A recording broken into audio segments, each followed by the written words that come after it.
All right, family. As always, at the 10-minute mark, we're going to say the Lord's Prayer. So bow with me as we say the Lord's Prayer. Let me just adjust the sound real fast so it's not too loud. All right. Brother Jal, jump in. Amen. All right. Our Father in heaven, honored be thy name. May thy kingdom come. May thy will be done on earth as it is in heaven. Give us each day our daily bread, and forgive us of our trespasses as we forgive those who trespass against us. Lead us on the righteous path and guard us from the evil one. In your name we pray. Amen. All right, family. So we're going to do a very deep live today. Got a new device. Don't got that Chromebook no more. So now we can get right to it as I wanted to do it yesterday. As you saw, if we don't get right to it, they're going to try to delete some videos. So we got some deep stuff to go over and we're going to touch on it. So just like last time, this question still stands. So now, have you ever seen Israel pass higher than the promised land? Right. So here's a map. Now, if you're not familiar with the promised land, Abraham was given a promised land. It was from this river, from the Euphrates, from the Nile River, and the Euphrates River, which is up here. So the Euphrates River is right up here, not all the way up there, but right here. It's gonna be the Euphrates River. Let's just zoom in, zoom all the way in to it, get a good look at it. All right, let's go a little closer, just so you know it's the Euphrates. So this is the Euphrates right here. You can see Euphrates River. This was promised to Abraham, right? The promised land. Zoom all the way out here. All right. All right. So I want to show you something real fast because if you've never seen this, this is the land that Israel was in. So they obviously was up here when Abraham started and he went down here. Abraham had died and then Isaac was born. Isaac went back up here and got his wife and he came back down here. Same thing happened with Jacob. But then later on, Israel went down here, right? Jacob and the 12, they went down here. And then remember what happened with Joseph? Joseph ended up reigning in Israel. I mean, not Israel, in Egypt. And do you remember what happened after that? Later on, they stayed there for a long time. And then Moses came. And then that's when the Lord called them out of Egypt, right? He led them through the wilderness. They was in the wilderness for a while. Then they end up going upwards. So that's actually a scripture, right? Amos 9:7, where he says, I called, right? Let's actually go back to this. In fact, let's see. I want to show you. I'm going to close this and I'll let you see a little playthrough of what I was just saying. So this don't have no sound, but it's going to just show you right here. I'm just watching too. Make sure it's good. Everything looks good. Amen. All right.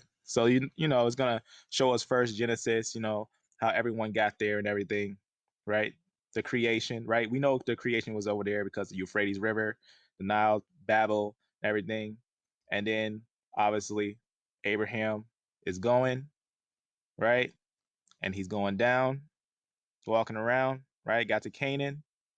He ended up being there, right? He had Isaac. Isaac obviously got his wife, came back here. Jacob, same thing. Joseph, and then where they go? They end up going to Egypt. See how they're going?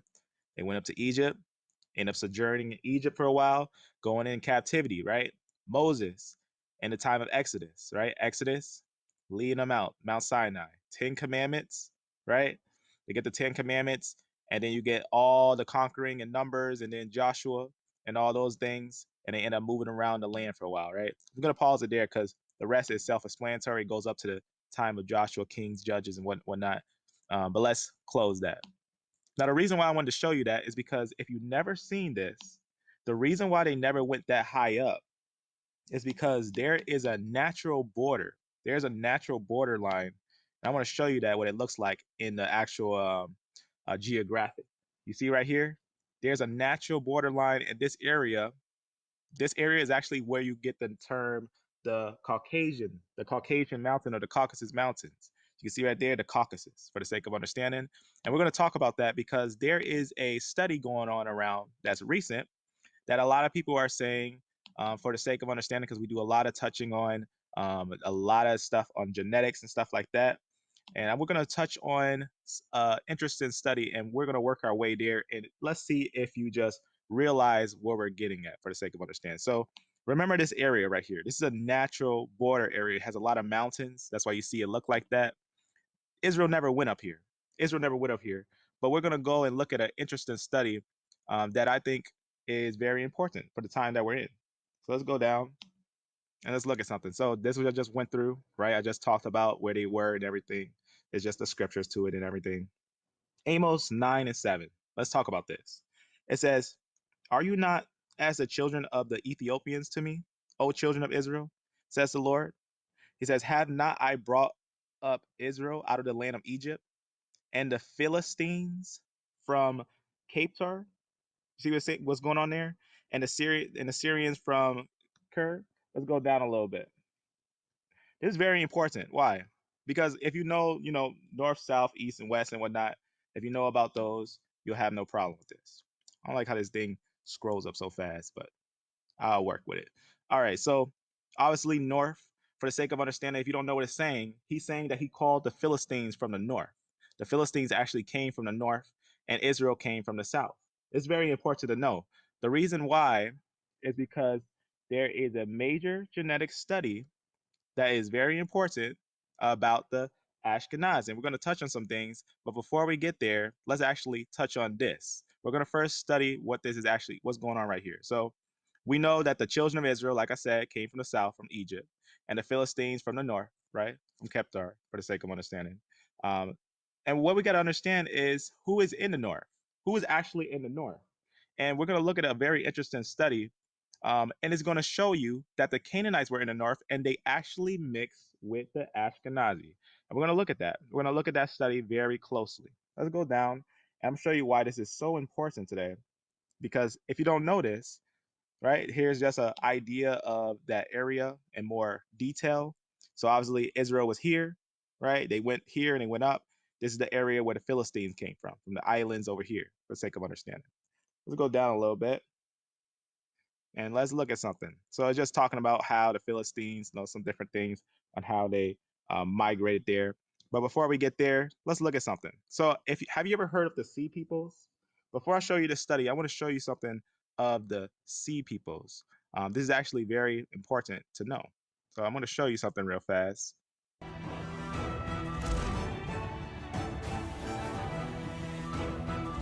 hear what it sounds like.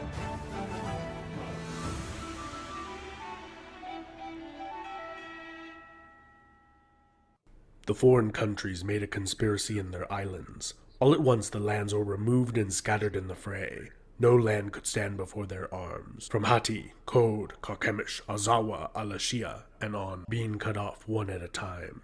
A camp was set up in Amaru. They desolated its people, and its land was like that which has never come into being.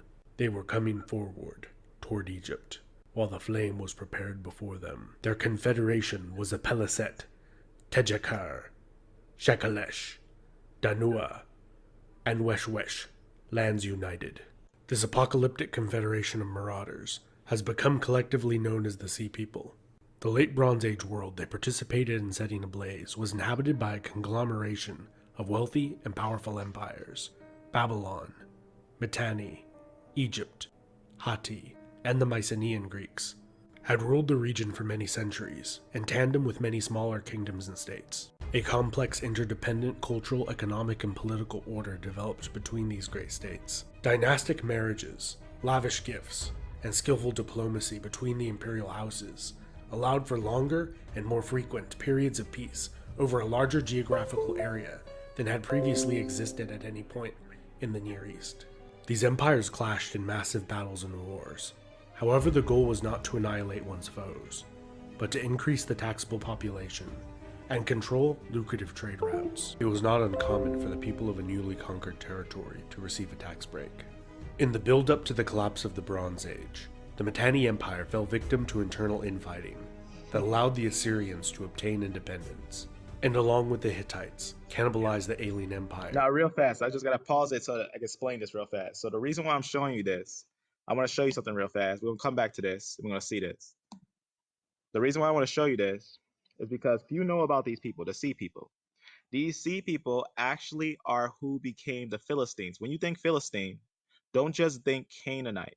A lot of people, when they think Philistine, they just jump right to Canaanite and they say Canaanite. The Philistines actually was a mingled people. The Philistines, the word Philistine, actually, you're going to see that that actually came to the Levant, was called the Levant, where Israel is.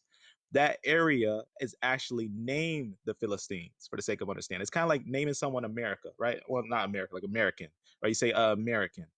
You're not actually talking about someone genetically. You're talking about someone locally for the sake of understanding. That's what you're actually going to see here is that these Philistines, the term Philistine actually comes from an area, but we're going to see where they actually came from. You're going to see the genetics of who they actually are. So let's continue on. Setting up puppet states that they eventually absorbed. While Libyan tribes began to opportunistically raid Egypt with some success, a new people, a piratical band of seafarers. Okay, so here they are. So these are the people you want to pay attention to. These are called the sea people. Now we're going to see what happens with them. The Sheridan, or Shardana, began to raid Egypt and the eastern Mediterranean. The Sheridan are perhaps the first significant piratical group to terrorize a large geographical region in history. The earliest raids began in the late 14th and early 13th centuries BC, and were small with around 5 ships and a couple hundred men. Soon, raids composed of over 20 ships and 1,000 men. Although these numbers may seem relatively small, these exploited a Bronze Age world completely unprepared for defending against amphibious assaults. Ramses II of Egypt said of them, "The unruly Sheridan, whom no..." Okay, so you see this Ramses the second? Let's talk about this. Put this down real fast. Let's talk about this. So who's Ram? Why is this important? Let me show you something. Ramses the second. Right, this is Egypt. Israel was in Egypt at this time. During this time, Israel was in Egypt. Right. Ramses the second. Let me read this to you for the sake of understanding. This was in 1213 BC, around the time Israel was led by Moses, right, by Yah out of Egypt, right? This is actually the time when Israel, Ramses the second and Ramses the third, this is the time when Israel was being led out in the Exodus. This is why this is important, right? You're gonna see them coming. You're gonna see where the Philistines are gonna come in, and you're gonna see who they actually are. That's what you're gonna see today. This is actually very important, right? Watch what happens here. Let's continue on. no one had ever known how to combat. And actually, let me actually show you Ramses, because we do have these are actual pictures of actual what you can see here, actual tombs and everything. So this is Ramses. That's what you're seeing there. Be careful of the whitewashing that can happen with images when they change the images up. These are called whitewashing, where you can see the images are changing. You're going to see actual real um, history today. So you're going to see real history, and it's going to touch on some very deep things for the sake of understanding. So let's keep going. They came boldly sailing in their warships from the midst of the sea, none being able to withstand them. Ramses claims to have been the first to defeat them. It is significant to note that during his reign, captured Sheridan were settled in the Nile Delta, as well as Canaan. Sheridan mercenaries were incorporated into the ranks of the Egyptian army, and even his personal bodyguard was composed of Sheridan warriors. Reminiscent of the later Roman Empire employing Germanic barbarians within its ranks to defend the frontier, the Egyptians increasingly did the same. Libyan tribes as well as Nubian mercenaries were settled within Egypt, and they may have had a policy of, if you can't beat them, hire them. The Shardana have longly been closely associated with the island of Sardinia, first because of the obvious linguistic similarity, and then through the material culture of the island. That has clearly demonstrated numerous times the Nuragic culture's predilection for horned helmets, as well as round-studded shields, which the ancient Egyptians depicted them wearing. It is still debated whether the Sheridan originated from western Anatolia and settled among the Sardinians after the Bronze Age collapse, or as it is increasingly viewed, they were the indigenous Nuragic inhabitants of Sardinia, taking advantage of the turbulent times. Both of these positions have compelling arguments to support their cases, with a Sardinian connection being near certain. The Shardana were the first significant marauding people of the sea the Egyptians encountered. The first of 2 invasions of Egypt by large coalitions of sea peoples occurred in the reign of Ramses II's son, Merneptah.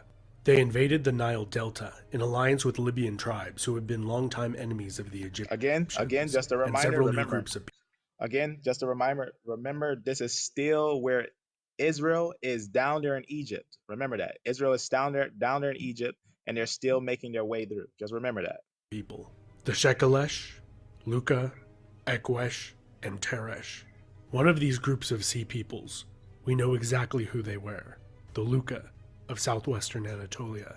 The Luka were a collection of small states that were sporadically vassals of the Hittite Empire, who campaigned against them frequently, seeking to dominate this rebellious seafaring people. Considered pirates, they had carried out yearly raids on the kingdom of Alashia in earlier times. The Shekelesh are a more mysterious group. Some scholars have placed them in southern Sicily, Italy, or near the Luka in Anatolia, based on the similarity of their name to transliterations of ancient geographic and people names of those regions. Colorful armor, a pointy beard, and a medallion worn around the neck were some of the characteristics typical of them, as well as an Aegean-style kilt that may indicate close cultural contacts with them, or, in fact, that was their place of origin. The Ekwesh or Ekwash have been generally accepted by scholars to be the Mycenaean Greeks, the Achaeans, or Ahiawa as they were known to the Hittites. As Mycenaean Greece was in the early stages of a rapid collapse, more and more Mycenaean Greek pottery dating to this period has been found on Cyprus, which the Luka regularly raided. Here it is likely the two formed an alliance. It is also reasonable to assume that the Sheridan pirates had been using the Aegean Islands for decades in their raids against Egypt and the Eastern Mediterranean, as it is the logical location to do so. Here, the first great coalition of the sea people must have organized their plan to take on Egypt, including the Teresh, or Tersha. Now, the reason why I want to show you this is because if you're familiar with, we just went over a little bit of history with the Ashkenazi, and we went over how they were originally the barbarians. This is actually going further back to their origin, further back, and it's kind of like the same story. It's actually, in fact, is very identical to the same story, and you're going to see that the genetics is going to be linking, and you're going to see everything is going to be linking for the sake of understanding. But you can see there's multiple people, right? You can see 1, 2, 3, 4, 5, so 5 different types, and actually there's many different types, about nine different types for the sake of understanding. So there's a lot of different types, but you're going to see what's going to happen here. They're going to be in a confederacy. Who have been loosely associated with the city of Troy, based off of the similarity to the name Tarusia, which the Hittites used for the city in one record. This small group may have been refugees from the city that was most likely destroyed by the Mycenaeans. It is interesting to note that in Homer's Odyssey, Odysseus tells a fictitious story of himself, where years of successful maritime raiding culminated in an ill-fated attempt on the Nile Delta, where he then lived for 7 years afterwards, becoming wealthy working for the Egyptians. Odysseus' tale may be a confused folk memory of the Sea People's assault on the Nile Delta, which also ended in failure. And as with the Sheridan, many of these defeated warlike seafarers may have found lucrative careers in Egyptian service. Many brought their families and livestock along with them in the attack on the Delta, and in the end, many did likely find a new home there. 30 years later, the ancient and mighty Hittite Empire was no more, as was most of the states of Anatolia. You saw that, what just happened there? The Hittite nation just vanished. I'm going to show you later what just happened to the Hittite nation. I'm going to show you what actually happened to the Hittite nation, but let's keep going. So you can see Assyria's over here, Babylon here. We're going to keep going and see who's going to be here. So right now, no one's there. Watch what happens. And Alashia, the great palace citadels of Mycenaean Greece that had not already been destroyed, were either burnt or abandoned. Assyria and Kassite Babylon contracted, and were most likely dealing with a crashing economy, internal feuding, and displaced populations. Egypt alone was still undertaking large building projects and maintained a relatively unscathed empire when a second wave of new sea peoples arrived, with a couple familiar faces. The most mysterious of this second group of sea people are the Wishesh, with really nothing more to go off besides the name, and again have been connected to the Trojans or Walusans, as well as a variety of other wild speculation. The Dan-Una or Denyen and the Peliset, as well as the Tejeker, are all depicted by the ancient Egyptians as wearing arms and armor extremely typical of the Mycenaean Greeks. It is generally accepted that the Dan-Una are the Mycenaean Greek Danoi. Their exact point of origin in the Mycenaean world is still debated, and several less accepted theories identify them with the biblical tribe of Dan. The Mycenaean identity of the Peliset and Tejeker is even more certain. After Ramses III, obviously, just to make clarity, that this is not Dan. These are going to be some people that's going to come from the north. We're going to see who they are. Watch what happens. Defeated the Second Sea Peoples Coalition. Both of these peoples were settled in the Levant, and large amounts of Mycenaean... You see where they are? You see where they're settled at? That all these groups, they end up going here, and you're going to see why they got settled here. In fact, it was Ramses III that put them here. Style pottery has been found at their sites. Ramses III, asserted to have... You heard what it just said there? Who it was? Ramses III. Let me show you who we're talking about now, right? This is about the time Israel goes into the wilderness, right? Remember, they was in the wilderness for 40 years, right? Let's go down and let's go to Ramses III. So this is Ramses III, right? You can see about the time he had. Um, Obviously, 40 years from the time of Ramses II, right?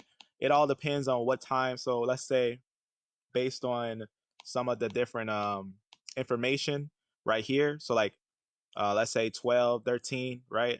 For the sake of understanding, let's just take that. Let's say they went at 12, 13, right? And let's just minus 40 on that, right? So you'll get about 1,173, right? Because remember, 40 years it was in captivity. So you see what's happening here, right? I mean, not 40 years in captivity, 40 years in the wilderness. Because remember, they were erring and they messed up. So obviously, he is about that time, right? It's going to be about that time when they come out. It'll be about his reign, the time that he reigns, for the sake of understanding. So it's gonna be the time of Ramses the third. So this is Ramses the third. So you just saw Ramses the first. It means Ramses the second. Here's Ramses the third. So this is gonna be when Israel is gonna be leaving out of the wilderness. So watch what happens here. settled vanquished people, among them the Peliset, in strongholds. So he's the one that settled them there. He defeated them and he settled them right here. So this is gonna be who the Philistines. This land is called. You're gonna see what's gonna happen here. Found in his name. This has led some to believe the settlement of the Philistines in Canaan took place under Egyptian supervision. Later in the reign of Ramses III, a motley assortment of sea people are depicted following a line of native Egyptian soldiers in a battle, wearing the feathered or horsehair headdresses along with the Aegean-style kilts. It was perhaps Egypt's ability to assimilate different groups of people into their army and properly motivate them to fight for them, often against their brethren, that allowed them to survive the Bronze Age apocalypse, which saw the collapse of Kassite Babylon 20 years after the defeat of the Sea Peoples in 1177. Egypt would lose its empire in the Levant, and its survival would be in a much diminished form, as a shadow of its former self, while the Philistines would become a significant independent power in the region for many centuries, and are immortalized in the biblical account as a frequent So you nemesis see what it's talking about? It's going to talk about how they're in the Bible. So you see this group? This is a mingled company. This is a mingled of the group. Hebrew tribes.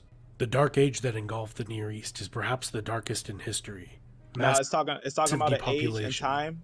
The Dark Age, this is when things became a mystery, when things became mysterious. So you can see about that time right here. So in between this time, from this time to this time, right? That's when Israel escaped Egypt, and then they was in the wilderness for 40 years. Combined with literate societies becoming illiterate, had severe repercussions. There were many causes to this dark age, besides the sea people, but they definitely played their part. These were peoples... If you didn't catch that, is actually talking about there was a what is called a dark age that for some reason, because they went at it with each other, they basically destroyed each other and made themselves basically like barbarians. Like they basically lost a lot of their ways of communication, a lot of their normal ways. They became like animals in a way. They lost a lot of stuff for the sake of understanding, so that they became pretty much illiterate. So let's keep going. familiar to the ancient Egyptians. The majority most likely centered in western Anatolia, the Aegean Islands, Sardinia, and Sicily. As Ramses III said, they made a conspiracy in their islands. This video is You heard what it just said there? It said they made a conspiracy in their islands. Let's go back. That's all for that video. Let's go back. So I'm going to show you what happened. I'm going to show you the conspiracy. So let's break this down. We're not playing any games today. We're going to go in on some very deep stuff. So you're going to see genetic studies, linguistic studies. You're going to see historical studies, and obviously biblical studies. So first I want to show you something. This is a very interesting study for the sake of understanding. I just want to read you this real fast. I think this study is fairly important. Let me actually pull up that specific one. Let me go down here, and we're going to talk about some things with the pottery real fast, and some genetic things. That's very important. But first, before I do that, I can't just summarize it without letting you know what it is that we want to go over. The reason why I want to go over this is because this is actually spreading. You're probably going to see it sooner or later. A lot of people feel like this is great evidence to prove that the Ashkenazi are Judeans. The reason why is because this is what they'll say. They'll say, well, the genetics show that we have genetics in the Middle East. Okay, where in the Middle East? The north of the Middle East. That's what we're going to touch on, and we're going to go over that. And the reason why we're going to go over that is because that's extremely, extremely important. So let me show you what I just opened here. This is the study. You may see this. This is a study back in 2020. It says today Jews and Arabs in Israel, Jordan, and Lebanon, for sake of understanding, get half their ancestry from the Bronze Age Levant Levantines, or how you say that, Levantines. I probably pronounced that weird. All right, so for the sake of understanding, let's understand what's going on here. This is actually going to be an area where you're going to get a lot of information.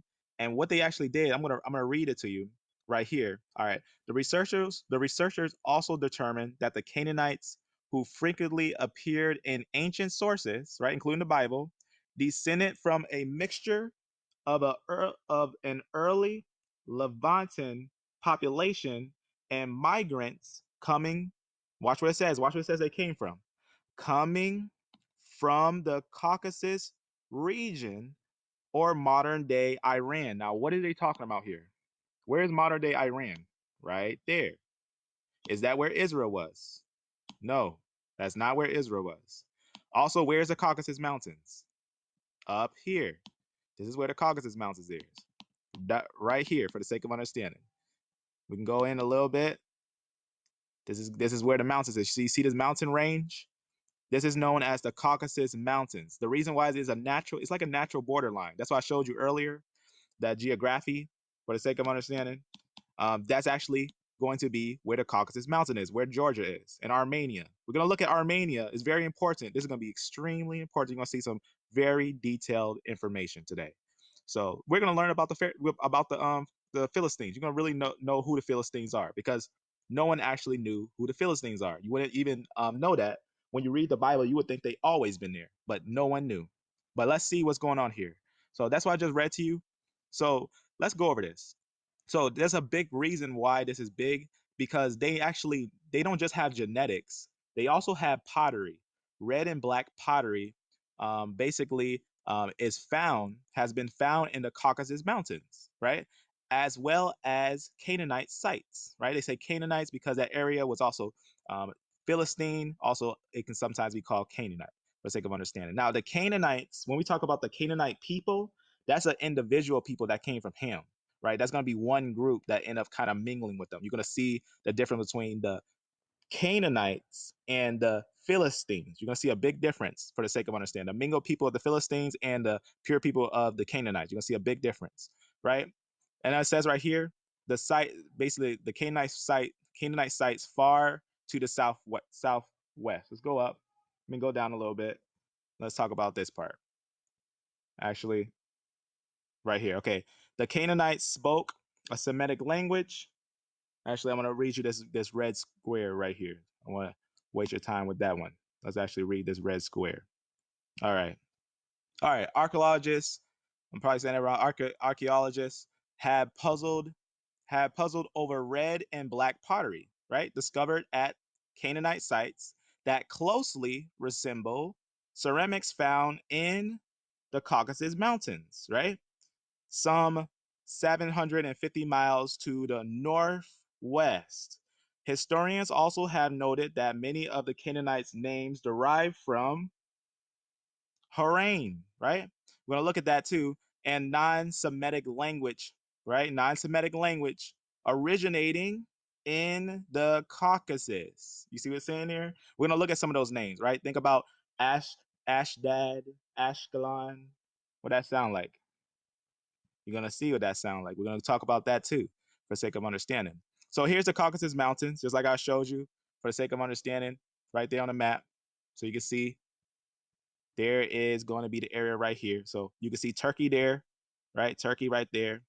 And then you can see the Caucasus Mountains, for the sake of understanding. So just to show you, we're talking about the same area right there, the Caucasus Mountains. So this is going to be the Caucasus Mountains. And the reason why this is important, because that's where the term called Cajun comes from. What do you think they look like? I'm going to show you a picture in a little bit on what they look like for the sake of understanding.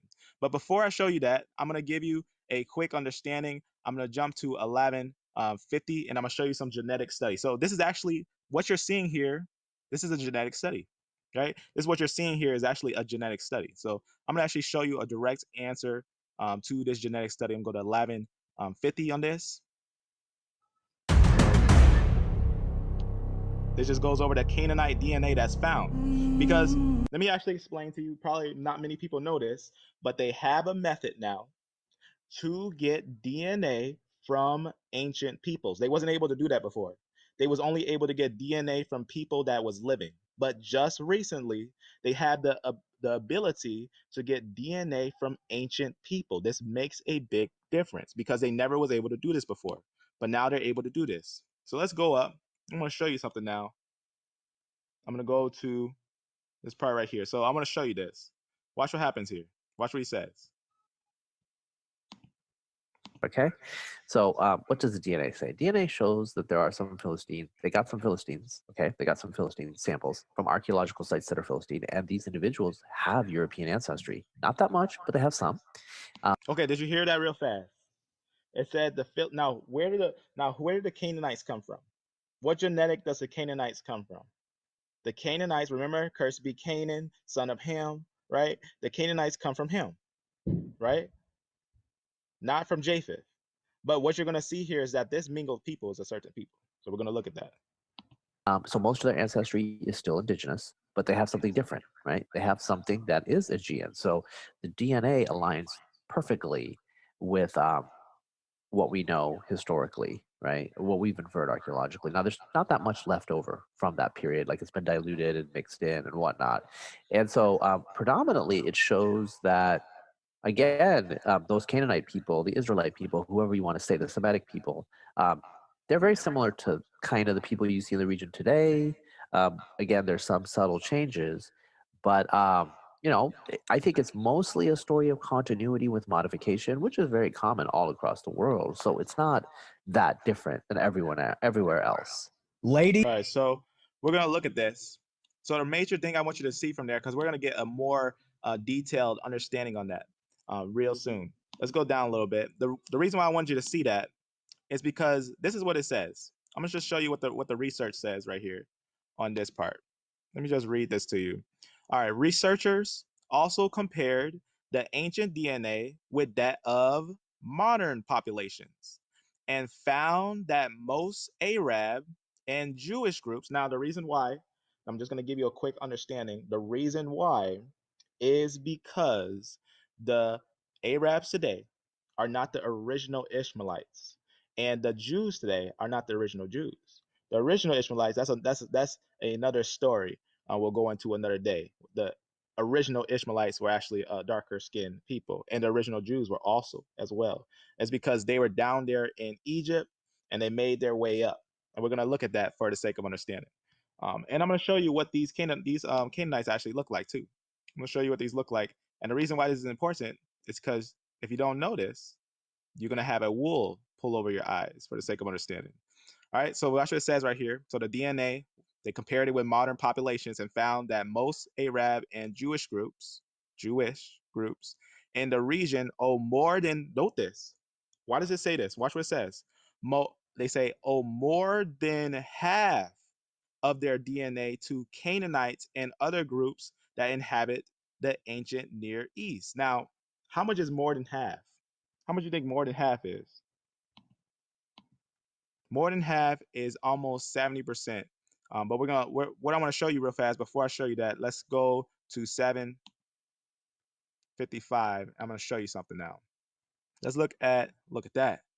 Oh, no, this is the one that's removed. We don't have to look at this one. This is just a summary of that, what I just showed you. Let's go down. Wasn't that close? I already know about that one. So this is what I just read, just for the sake of understanding. You can see in most of these, the percentage of ancestry, let's see how much that percentage is, right? The percentage of ancestry matching that of the Bronze Age samples was above, note this, above 50%. Okay, let's go down. Above 50%. So he's just showing you the pottery. This is the pottery. Remember, I was talking about that pottery they found in the Caucasus Mountains. This same pottery was found because pottery, if you don't know, when they dig up pots, they can actually find out a little bit about their history by the pots, because certain styles of pots were made in certain areas, and this style was only seen in the Caucasus Mountains. But let's go down and now let's read this for the sake of understanding. I'm just going to show you where it talks about just about certain ones that had the highest ratio, and it said hovering about 90%, certain ones, and it says these were followed by the Philistines, Jordanians, or how you say that, and Assyrians with 80% of their ancestry shared with ancient Levantines, and it says Moroccans, and notice this. Here's what I want you to see here: Ashkenazi Jews, right? This is very important. Why is this important? Because who are the Ashkenaz? Who is the Ashkenazi Jew supposed to be? Judah, right? They're supposed to be Judah, and who is supposed to be Judah, right? Israel, supposed to be a pure people for the sake of understanding. But watch what it says here. Ashkenazi Jews have roughly 70 to 60% of contribution. That basically is saying that they're the Philistines. That's actually what it's saying here. Let's go down a little bit for the sake of understanding. So 60 to 70% is very bad. Understand that. That's very bad. And we're going to see why is it like that. I'm going to show you now. This is what the Philistines look like. This is what they have, pretty much the drawings of what the Philistines look like, so you can see, get a good idea of what they would look like in that time, just for the sake of understanding. So you can see right here. Let's read this. It says, basically this talk about the more than 50% of the contribution of ancestry from local Neolithic, or how you say that, inhabitants, and from a group that held, right? Watch what it says. They held what they held from the Caucasus or the northwestern Zagarato, or how you say it? Wait, Zagros Mountains. We're going to look at that. We're going to look at the Zagros Mountains, and I'm going to show you how high that is. We're going to look at the Zagros Mountains in today's area, right? In today's Iran, right? The Zagros Mountains in today's Iran. This is where they say they came from. They're saying that they came from this area. This is where they say they came from. They say they were hired in this area. We're going to look at this area. This is the Zagros Mountains, right? We're going to look at this area, and they said they were north of it. They came from the north of it. We're going to look at that. Let's go down, and let's go and look at something. Right, so we just seen that about Ramses III and everything. We've seen that history, so we don't have to go through that history. We don't have to read that part. Let's just go down, and let's look at something. So I'm going to now show you a very interesting video for the sake of understanding, and it's going to give you understanding. The reason why you want to see this is because it's going to show you some very deep and very prophetic information. So here's now we're getting into the Philistines. We're going to talk now straight about the Philistines. We're going to talk about the Philistines. The Philistines are probably one of the most interesting and misunderstood peoples of the ancient world. When many hear So okay, you see what time frame here is, right? This is about the time Israel was coming out of the wilderness. the word Philistine, especially in Western culture, it generally has a negative connotation, and at least in the past, was used to describe someone who was uncultured or barbaric. In the Hebrew Bible or Old Testament, they were seen as one of the Israelites' main antagonists. However, modern archaeology is uncovering a rather different view and showing that far from being barbaric, the Philistines were a culturally sophisticated people that maintained a unique identity in southwestern Canaan for over half a millennium. In this short program, we're going to take a quick look at Philistine history. Before we talk specifically about the Philistines, we first need to take a look at those who have come to be known as the Sea Peoples. Remember I showed you that? This is the reason why I showed you that. Remember I showed you about the Sea Peoples? This is what we're going to see here, the Sea Peoples. Watch what happens here. This is because most scholars believe that the ancestors of the Philistines belong to one of the groups that made up the Sea Peoples, known as the Peliset. The early history and precise geographical origin of the various groups that made up the Sea Peoples is unclear. There are many hypotheses out there that scholars continue to debate. However, there are some things that they do tend to agree on. Around the 13th century BC, The great Mycenaean civilization of Greece and the greater Aegean collapsed. It's not known exactly why. It's possible that it could have been due to climate change or drought, a natural calamity such as a volcano, or some other unforeseen circumstance. What archaeology does seem to confirm is that after the collapse of Mycenaean civilization, mass migrations from the Aegean took place. As stated earlier, the people that we call the Philistines are believed by most scholars to have been the descendants of one of the groups of sea peoples known as the Peliset. We first really hear of the Peliset in ancient Egyptian inscriptions and texts, the two most notable being those at the mortuary temple of Pharaoh Ramesses III, as well as in the so-called Papyrus Harris, which covers the reign of the same pharaoh, as well as a bit of his son, Ramesses IV. Let's first take a look at an inscription along the walls of Ramesses III's mortuary temple at the site known as Medinet Habu. Part of this inscription reads, "The foreign countries made a conspiracy in their islands. All at once the lands were removed and scattered in the fray. No land could stand before their arms, from Hatti, Kodi, Karkemish, Arzawa, and Alashia on, being cut off one at a time. A camp was set up in one place in Amuru. They desolated its people, and its land was like that which has never come into being. They were coming forward toward Egypt, while the flame was prepared before them. Their confederation was the Peliset, Tejeker, Shekelesh, Danuna, and Washesh, lands united. They laid their hands upon the lands as far as the circuit of the earth, their hearts confident and trusting."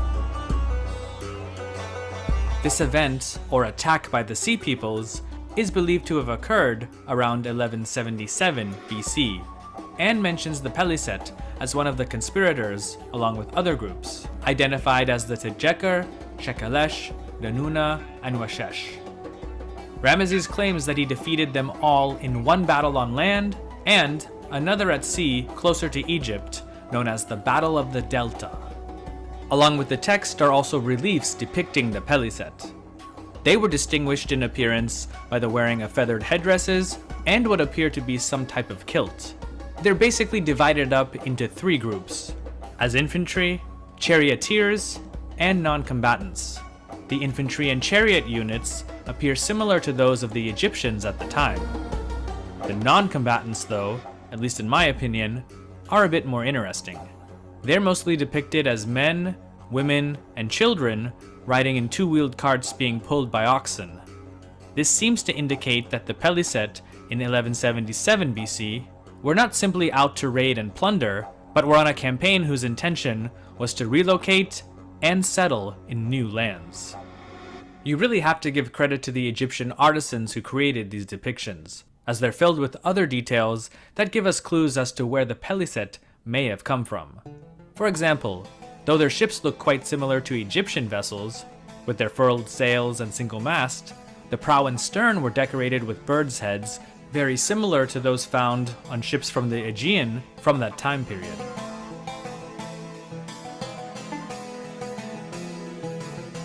Let's examine the second important Egyptian source that mentions the Peliset, the Papyrus Harris.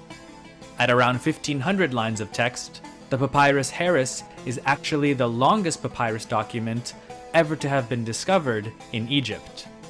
It essentially covers the entire reign of Pharaoh Ramesses III and is named after Anthony Charles Harris, a famous collector of papyrus documents.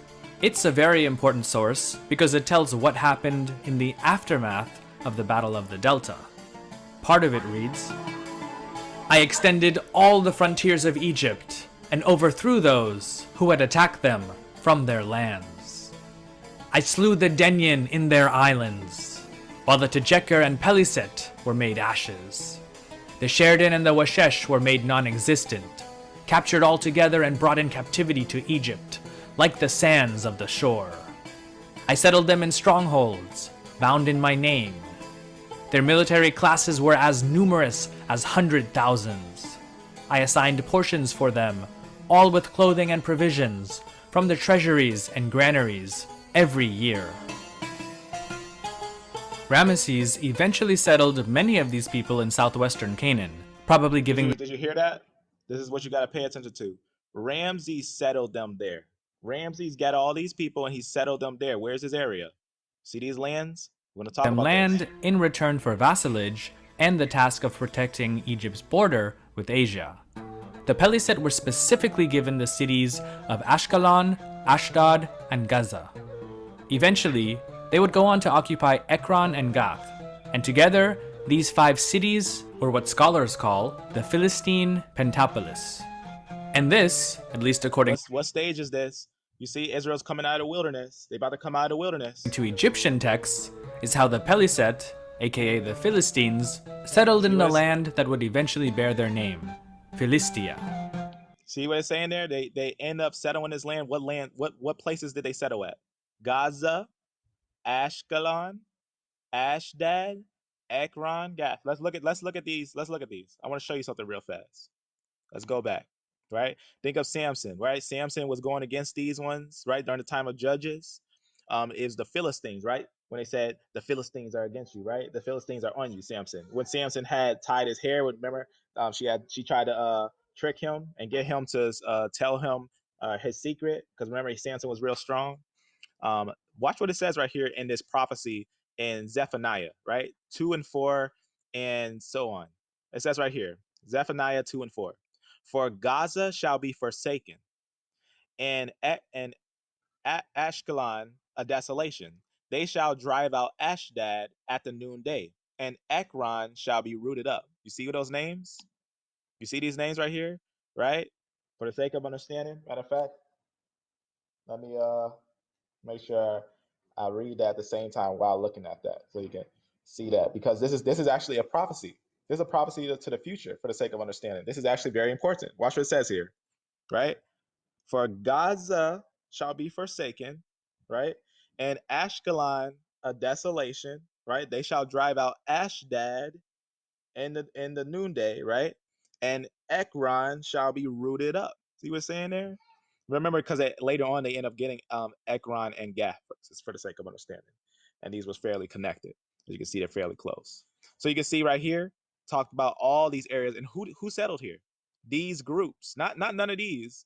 They settled here. This is where they settled, right? We're gonna look at that, and you're gonna look at why this is important. But let's keep going. Another source that provides some information on the Philistines is the Hebrew Bible. Matter of fact, I gotta read you. Let me make sure I read you the rest there, because you see how they came from the seacoast. It talks about that, right? It says, "Woe to the inhabitants of the seacoast and the nation of," I don't know how you say this one, Cherethites. It says, "The word of the Lord is against you, O Canaan," right? Land of the Philistines. "I will even destroy you, that there shall be no inhabitant." See what's going on there? This is actually talking about a future prophecy, for the sake of understanding. How do we know? Because this is what it says, right? It says, "And the sea coast shall be dwellings and cottages for shepherds, and flocks and folds of flocks," right? "And the coast shall be for the remnant." This is how you know it's a prophecy. "For the remnant of the house of Judah." See what it's saying there? A remnant of the house of Judah. "They shall feed thereupon. In the house of Ashkelon shall they lie down in the evening, for the Lord their God shall visit them and" what? "Turn away their captivity." So he's saying that Judah is in captivity. Very important to understand. We're gonna talk about these things. Not this, but we're gonna talk about this genetic thing for the sake of understanding. Let's keep going. Or Old Testament. In the book of Amos, chapter 9, verse 7, it said that they came from Captor, which most today identify as being the Greek island of Crete. By around the end of the 11th century BC, the Philistines were beginning to lose much of their uniqueness as they adapted to and absorbed much of the culture of their new land. Despite their increased integration into their new environment, archaeology has uncovered the violent destruction of several Philistine cities around the beginning of the 10th. What's going to happen here? Remember, where's Israel coming from? Watch, it's gonna show you here, because they know they got evidence for this. Watch what happens here. Israel's coming out and they're going to destroy the Philistines, right? Israel's coming out and they're going to destroy the Philistines. Now, this is early on, before that prophecy came. Watch what happens here. It's probable that this was due to the Egyptian campaigns of Pharaoh Siamun, but scholars haven't ruled out Canaanite or other groups being involved. Biblical scholars claim that it may have even been the kingdom of Israel under David or Solomon. It was surely the kingdom of Israel, for the sake of understanding. But again, this can't be confirmed by archaeology, and no specific texts outside of the Hebrew Bible have been found from the time describing a conflict between the two. So no, this part right here, you got to trust the Bible, what the Bible's saying. The archaeology is going to only go so far, right? It's only going to go so far as the Bible actually gives you the information of what happened here, right? During the time of Numbers, Judges, Samuel, right? Kings. This is what happened here. Obviously, Israel is the one that took this area. Eventually, these cities were rebuilt, and Philistia began to prosper even more than before. Though Philistine society initially had a strong urban orientation, in time, its economy relied more heavily on agriculture. This may have been why the popular Mesopotamian and later Canaanite god, Dagon, who was a patron of farmers and the harvest, became so popular amongst the Philistines. Two other Semitic or Canaanite deities that had large followings amongst the Philistines were Ashtaroth and Baal-zebub. The real decline of Philistia began Remember those crazy names, right? Remember those crazy names? They was talking about that in the Bible. Those are names that are usually talked about in the Bible as well. But let's keep going. the 9th century BC. Actually, this part is going to talk about when Babylon came in and everything. We'll need to see that. Let's go. All right. I'm going to show you something now. for the sake of understanding. This is what I just read to you. But let's go down. I want to show you something now. Something a little different. Let's talk about this name. Let me just make sure that's it. All right. Let's talk about this name. Right? This name, right? The name of the place, right? Ashkelon. Let's talk about this name. What does this name sound like, right? Let's actually look at this name in the Hebrew, right?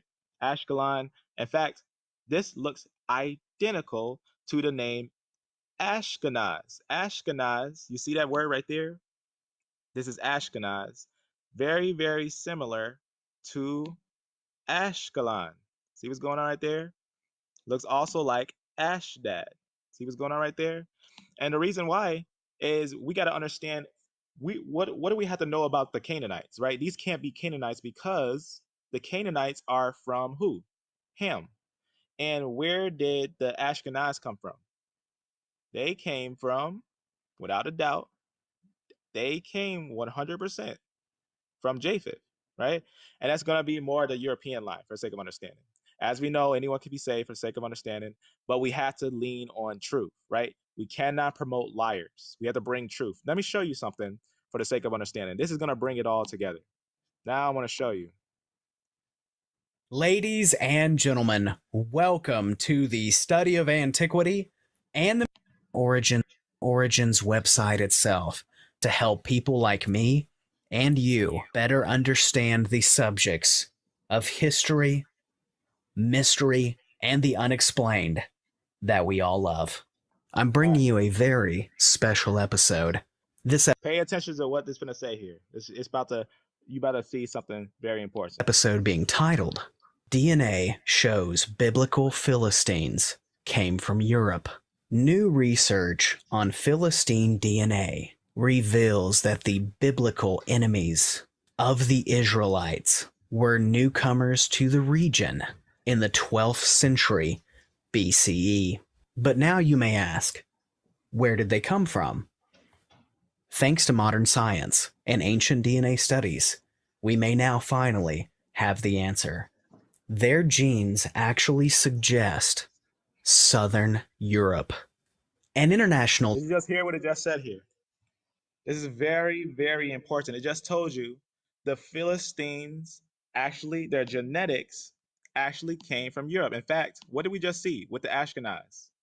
It said that their genetics are 70 to 60% of these Philistines, right? They actually came from here. This is actually where they came from. They came from up here, right? They came from over here. They came from up here for the sake of understanding, but let's keep going.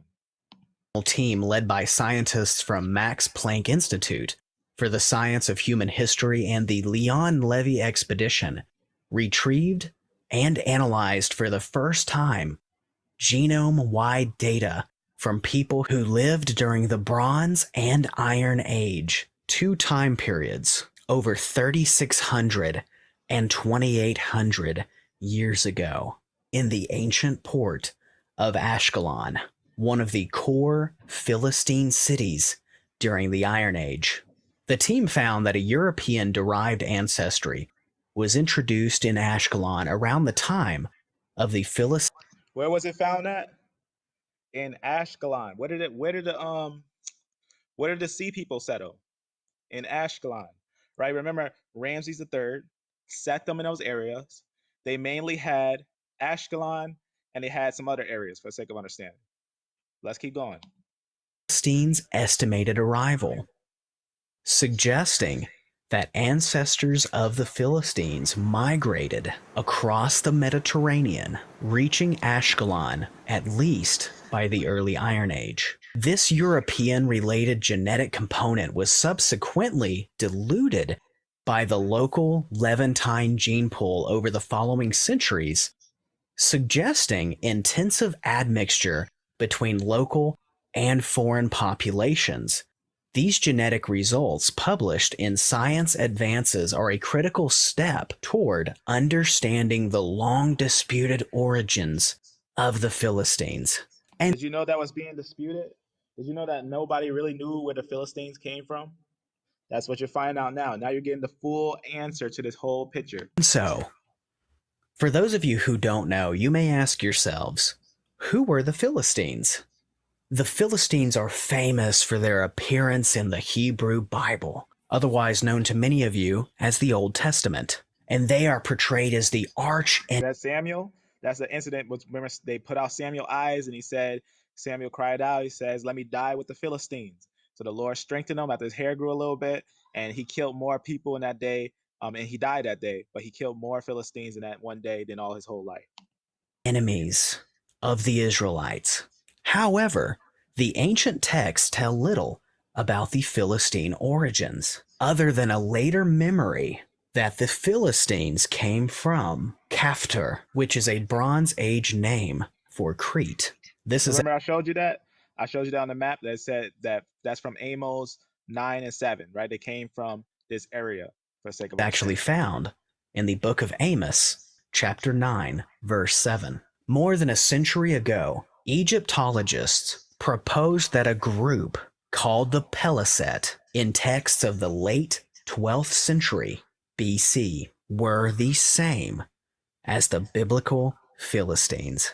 The Egyptians claimed that the Peliset traveled from the islands, attacking what is today Cyprus and the Turkish and Syrian coasts, and finally attempted to invade Egypt. These hieroglyphic inscriptions were the first indication that the search for the origins of the Philistines should be focused in the late 2nd millennium BC. From 1985 through 2016, the Leon Levy expedition to Ashkelon, a project of the Harvard Semitic Museum, took up the search for the origin of the Philistines at Ashkelon, one of the 5 Philistine cities according to the Hebrew Bible, led by its founder, the late Lawrence E. Stager, and then by Daniel M. Master, an author of the study and director of the Leon Levy expedition to Ashkelon. The team found substantial changes in ways of life during the 12th century BC, which they connected to the arrival of the Philistines. Many scholars, however, argued that these cultural changes were merely the result of trade or a local imitation of foreign styles, and not the result of a substantial movement of people. This new study represents the culmination of over 30 years of archaeological work and genetic research, utilizing state-of-the-art technology, which led them to conclude that the advent of the Philistines in the southern Levant involved a movement of people from the west during the Bronze to Iron Age transition. The researchers successfully recovered genomic data from the remains of 10 individuals who lived at Ashkelon during the Bronze and Iron Age. This data allowed the team to compare the DNA of the Bronze and Just to give understanding, the Bronze Age here, that's that time when what you just saw with Ramses the second and the third is because they were producing bronze weapons. That's because a lot of people they were in a producing bronze weapons, so they call it the Bronze Age. And it was going to the Iron Age when iron weapons start becoming used. Iron Age peoples living in Ashkelon to determine how they were related, if related at all. The researchers found that the individuals across all time periods derived most of their ancestry from the local Levantine gene pool, but that individuals who lived in the early Iron Age had a European-derived ancestral component that was not present in their Bronze Age predecessors. To quote Dr. Michael Feldman, who is the leading author of the study, this genetic distinction is due to European-related gene flow introduced in Ashkelon during either the end of the Bronze Age or the beginning of the Iron Age. This timing is in accord with estimates of the Philistines' arrival to the coast of the Levant based on archaeological and textual records. Dr. Feldman went on to say, while our modeling suggests a southern European gene pool as a plausible source, future sampling could identify more precisely the populations introducing the European-related component to Ashkelon. In analyzing later Iron Age individuals from Ashkelon, the researchers found that the European-related component could no longer be traced.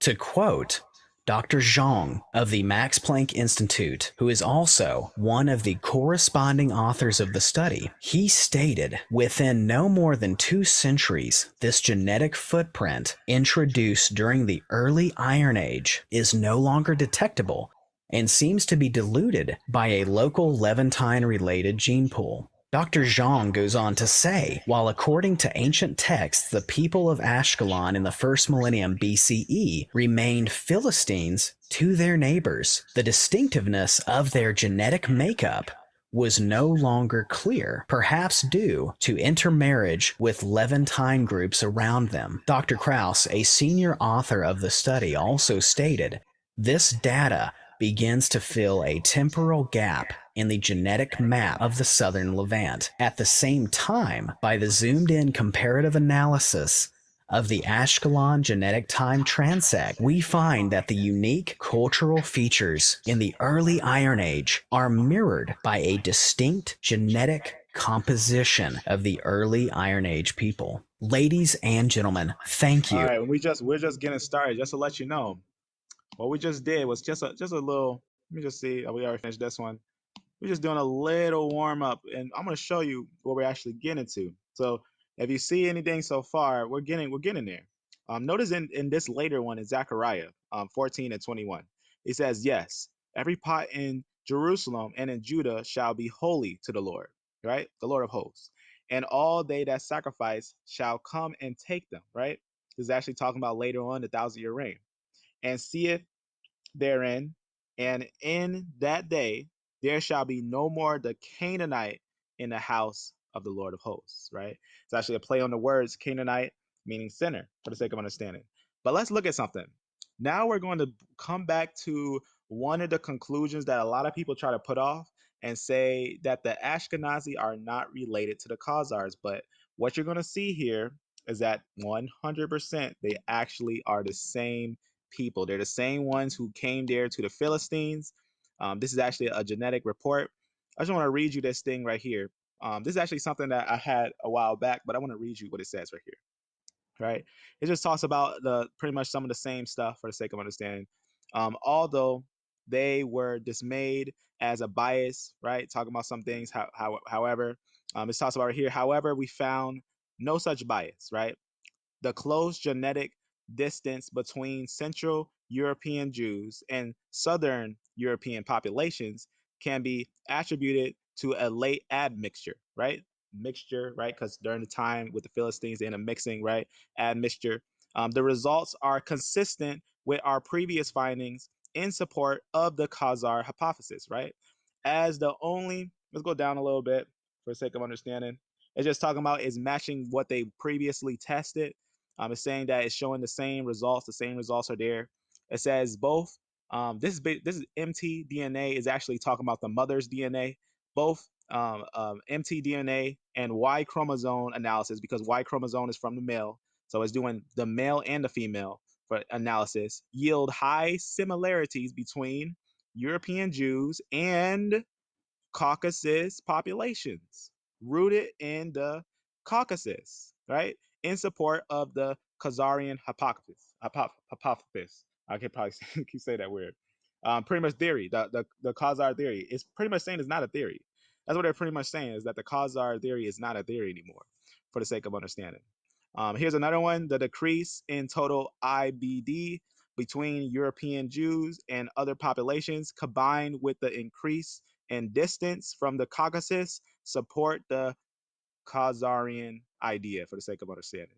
And what did he talk about there? The distance, because usually the further you get from the source, it usually like dilutes. But he's saying they're identical even from a distance. That's what they're basically saying here. Let's go down and let's look at something else. Go down a little bit, because I want to show you something a little different. Let me see. So this is a dig. This is what I just showed you. This is the thing I was talking about. Remember how I showed you that? What it says right here. The researchers also determined, this is 2020, right? This is in 2020. It says the researchers also determined that Canaanites, who frequently appeared in ancient sources, including the Bible, descended from a mixture of an early Levantan population and migrants coming from the Caucasus region in modern day Iran. See what's going on there? Let's keep going. I'm going to show you something a little deeper. Watch what it says right here. I want to show you this. Now we're going to talk about this. Remember I was talking about this mountain area? This area is actually in Iran. Let's talk about this, right? Let's see where they got the DNA from. Watch where they got the DNA from. Most of the recovered genomes could be modeled as having a roughly 50-50 contribution of ancestry from local Neolithic inhabitants from a group that ruled from the Caucasus, right? Remember what I said, where the Caucasus is? Up here, where Georgia is, the Caucasus Mountains, right? When you think of Caucasian, for the sake of understanding, because the Ashkenazi, they're actually the Caucasian, for the sake of understanding, right? That's why it says that they're actually European and other sources. In fact, those other sources, just for the sake of understanding, I'm going to show you something real fast. There's a lot of genetic studies, a lot of them. I mean, I'm talking major geneticists doing studies on these things. It can't be denied. In fact, I'll just let you hear it. 1225 right here. Let's just see this real fast. So one of the more exciting subjects I have found is multiple reports just to show you that they already confirmed that they're actually European. But I want to show you that right here. If I can grab this thing, let's go to 1225. Let's see this. So right here, watch this. Watch what he says here. Of Jewish ancestry was formed. As for the female DNA, this is interesting. I have a startling statement to make, which may be that none of you here who are Ashkenazi Jews may be under the laws of Israel Jewish. That is true by DNA, and this is going to present some fascinating theological problems. The reality of it is that most of female DNA that they've done testing of traces back to European populations. Whether they were pagan or Christian, it's not clear, but they almost certainly were not Semitic. There is a sizable percentage of DNA on the female side that does trace back to the Middle East, but the majority of it traces back to Europe and seems to indicate. And what is that Middle East area that they trace back? That's what the other one. For the sake of understanding, 70 to 60% is actually going to be that one other percentage of people, and then there's 40% that, as you see here, is another one. This is the mother's line, for the sake of understanding. This is actually what he's talking about here. This is another study we talked about another time, but we're going to continue on what we're talking about on another note. But I just want to show you here that he's actually talking about what you're going to see here. Watch, I'm going to continue. That the pattern of Jewish communities, Ashkenazi Jewish communities, was traders or middlemen, nobility aides, whatever, either brought up by the aristocracy or who wandered there because there was a sense of opportunity during brief periods of openness, and they took on local wives. Now, if they went through a formal conversion process, and that's your genetic line, you are Jewish. under Israeli law. If they didn't, if they just took a local woman as their wife and that local woman was pagan or Christian, they didn't go through a formal conversion process, if the rabbis of Israel find out about it, you have a little bit of a problem. The reality of it is that most of us today who are Ashkenazi are probably the descendant of a Semitic Jewish male and either a convert or a Christian or pagan who didn't convert, but quickly was assimilated into the small but soon growing Jewish community, raised their children as Jews, but if you ultimately trace it back, they're not so Jewish. So you can see a little bit right there. That's the study. And these are actual people you can see. So one of the This more is just exciting... someone, you can look them up yourself, Dr. John Entine, for the sake of understanding. And you can see these people and whatnot, for the sake of understanding. It's just a little bit where it's from, whatnot. Let's go. All right. So I just want to show you that. And like I said, it's not just genetic studies, right? We're not just looking at genetics, even though we can look at genetics, but it's actual historical information. Look at this one. I want to show you this one real fast. This is one that talks about the conversion of the Khazars, for the sake of understanding. I just want to read a little bit of this to you, where it says, many of the Khazars and their kin, it's just pretty much their leaders and stuff, were converted by Jewish missionaries, and they formally accepted Judaism in 740 AD. We already went over that and we talked about all these things. And it also writes that they're sure that none of the actual original Semitic blood of the real Hebrews is in them, for the sake of understanding. These are the ones that talk Yiddish, right? It says the language they speak is Yiddish, for the sake of understanding. We're going to look at that. And for the sake of understanding, it's a Slavic language. And we're going to look at that too, for the sake of understanding. And why is that important? We'll look at that. Let's go down, right? Actually, let me make sure I read this for you real fast, right? It talks about where the genome was found, right? From the northwest of the Zagros Mountains. Let's go down and let's look at what's the Zagros Mountains. This is Zagros Mountains, right? I just went over here, just showed you a little bit of that. So down here, remember I showed you how this land mass, it looks very different. How this land looks is a lot of mountains here. That's why they call it those mountains. Let's go back. So you can see it says that they came from the north of it, right? Here's the barrier.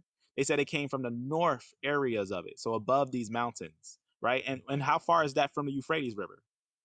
Abraham was over here. He went over here. He went down here, and they was over here, right? And they was in here for a while, even when the sea peoples came down here, right? So for them to be linked with the Philistines over here came also from above here. And we're going to look at that. Let's keep going. So here's another study. Let's read what this study says. So this is another study based on that same thing. It just says European people might have originated from, note this word, Anatolia during the Neolithic era. We're gonna look at that. Why Anatolia? Because this is where you're gonna get later on the Armenians. So you're gonna get later on the Armenians, and we're gonna look at that, right? For the long story short, it says as samples from ancient bodies recovered in both regions share genetic similarities, right? Keep going. Genetic similarities, okay. All right, so let's see what those genetic similarities is. Is it just a little similarity? Is it a big similarity? We're gonna actually see is a major similarity. In fact, it's 100%. Let's look at that. I'm gonna actually read it right here for you. Go up a little bit. Okay. Go in between this part. All right. Let me just go up right here. This thing doesn't scroll so well, but I'm gonna read this part. Okay, so this study just says, although studies basically of that Georgia area, Georgia reign, Y chromosome diversities are currently uneven and at low resolution. Let me actually see if I can get to the middle of it. I need to get a scrolling tool that scrolls a little better. Let me see if we can get into the middle. All right. Right. It says diversities are currently uneven and at low resolutions. The predominant parental lineages among Armenians, right, are found in not unexpectedly different proportions among Ashkenazi Jewish men. So what is this talking about? It's just talking about basically this. Here's a summary of it. This one's a better summary underneath here. Watch this. In fact, there is no major Y chromosome, right? Because Y chromosome, if you know a little bit about that, is unchanging. It doesn't change from man to man, for the sake of understanding. When you bring forth another kid, it just keeps bringing on the father's Y chromosome, right? So again, in fact, there is no major Y chromosome haploid group found among Ashkenazi Jews that are not, note this, that are not also found among Armenians. What does that mean? And let's read what it says, and vice versa, right? It's basically saying they're the same. Ashkenazi Jews are the same as Armenians. They're 100% the same, for the sake of understanding. It's saying their Y chromosome, they have the same, they come from the same father. They're all the same, for the sake of understanding. And we're gonna look at why that's important. We're gonna look at why that's important. In fact, let's look at a very interesting.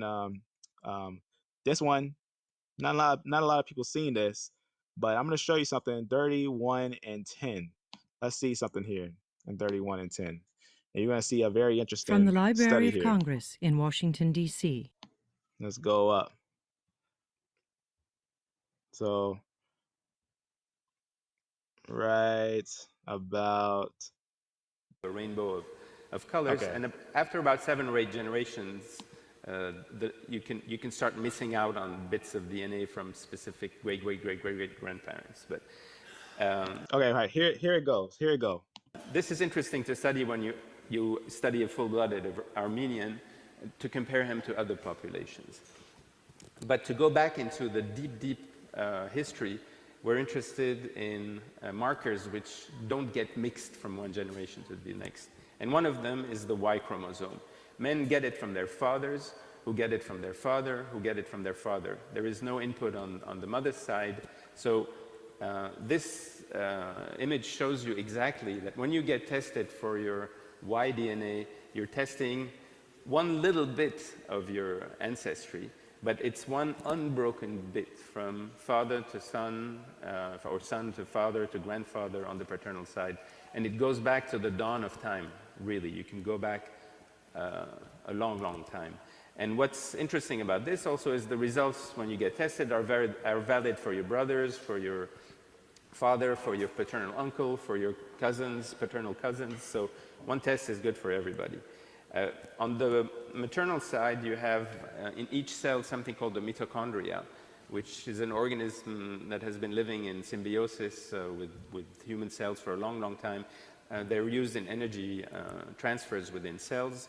And mitochondria also have their own DNA and are passed on from the mother to her children, men, boys and girls, and only the daughters pass them on to their children. So you can use that same marker to go and dig deep into the maternal line. And of course, it's just one little thread on each side, but it gives you an idea of where people come from. So just to recap the biology end of it, this shows you a little bit going back 4 generations, how the DNA mixes, save for 2 things. The mitochondrial DNA, which is the maternal one. We won't be talking about it again because... So just for the sake of understanding, just to quickly explain it, you see this is the Y chromosome. It's just showing you how the Y chromosome goes on from generation to generation, great-grandfather, grandfather, father, son, unchanging, right? It doesn't change. And then from the mother's line, they also can trace that one. That one doesn't change either, just to show in summary what he's talking about. Because I'm limited in time in this presentation.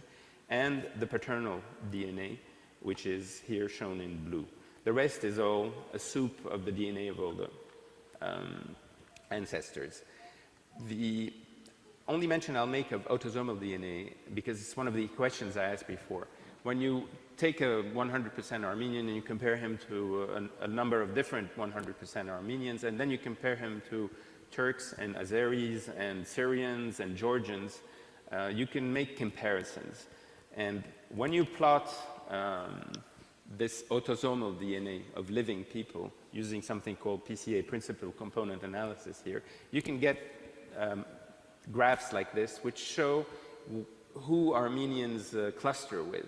And when you do this, one of the surprising results, of course, is that Armenians cluster very closely with Turks, especially... Okay, so the reason why I want you to see is because genetically, Turks, who are the Khazars, because Gog Turks and the Turks, we already went over the history with them.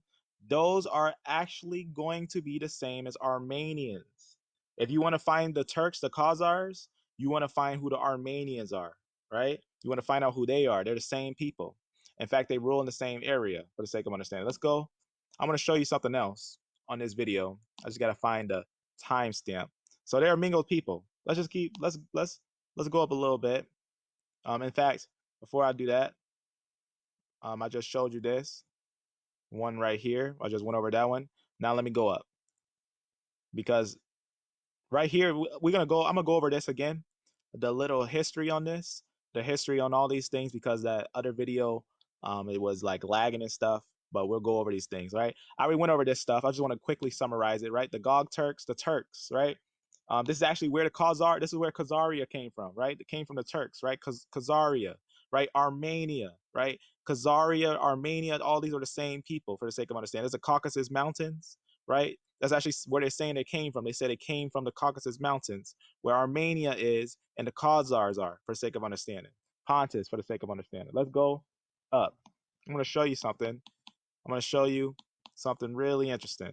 All right, so this is what they also found out. They also found out that they're also related, end up mixing in with the Assyrians. They end up finding out, and they mapped it out, and they said that Armenians also are related.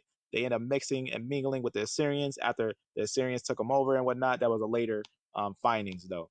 So this is actually an example. It says the genetic similarities to neighboring populations. Here are examples of who they're related to. The Assyrians, the Jews. How?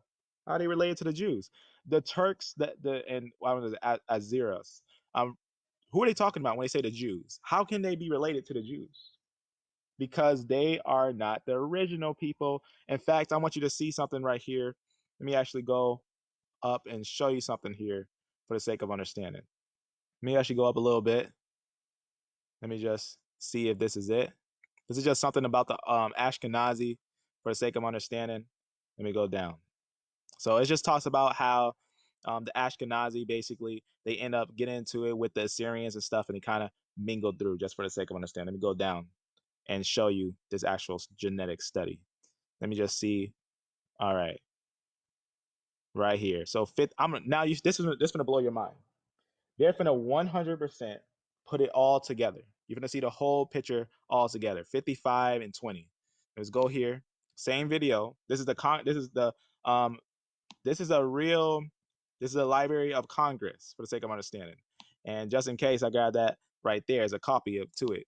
So you can see right here is the real thing, for the sake of understanding. Let's see this. Let's see what the genetic look. Why ain't no one talking about this? Let's go to the end. I'm gonna show you something that's really important. Actually, not first the end. First, I'm gonna show you a part on here. Was it 55? Let me see which part that is.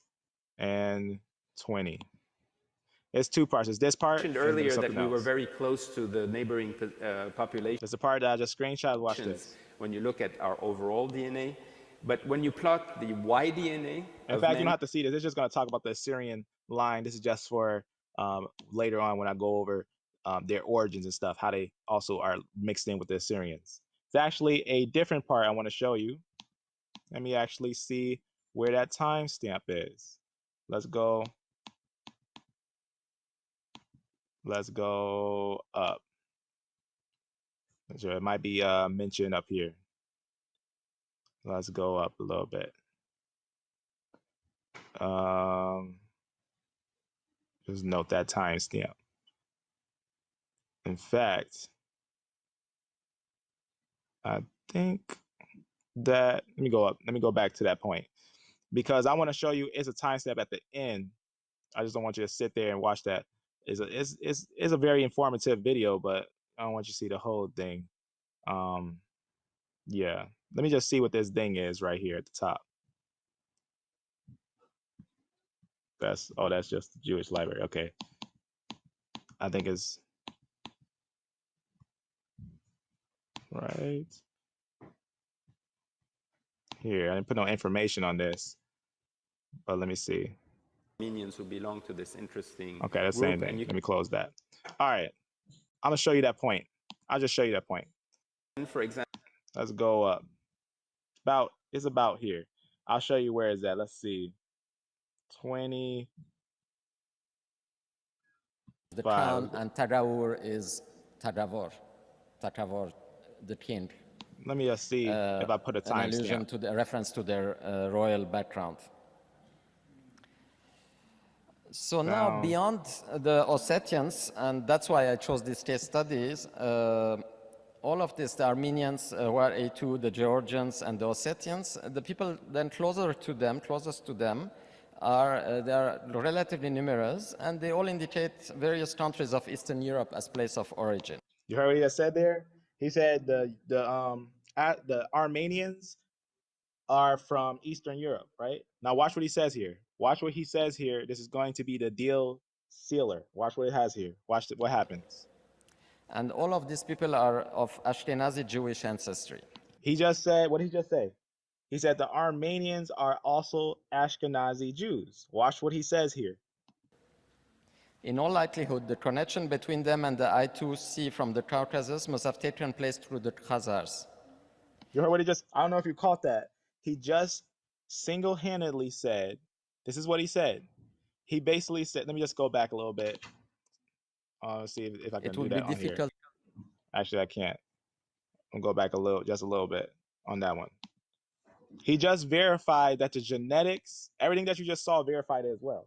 But he just verified that the genetics actually confirm the theory that they tried to throw away when they said they wasn't the Khazars, but the genetics 100% shows that the Ashkenazis are 100% Armenian, and they're 100% the same people who were the Khazars that converted to Judaism in 740 AD. It's the same exact people that converted to Judaism in 740 AD. There's no doubt about it. Watch what he says here. You got to actually hear it. It gets really details into it for the sake of understanding. Place of origin. And all of these people are of Ashkenazi Jewish ancestry. In all likelihood, the connection between them and the I2C from the Caucasus must have taken place through the... So he just said, heard what he just said there?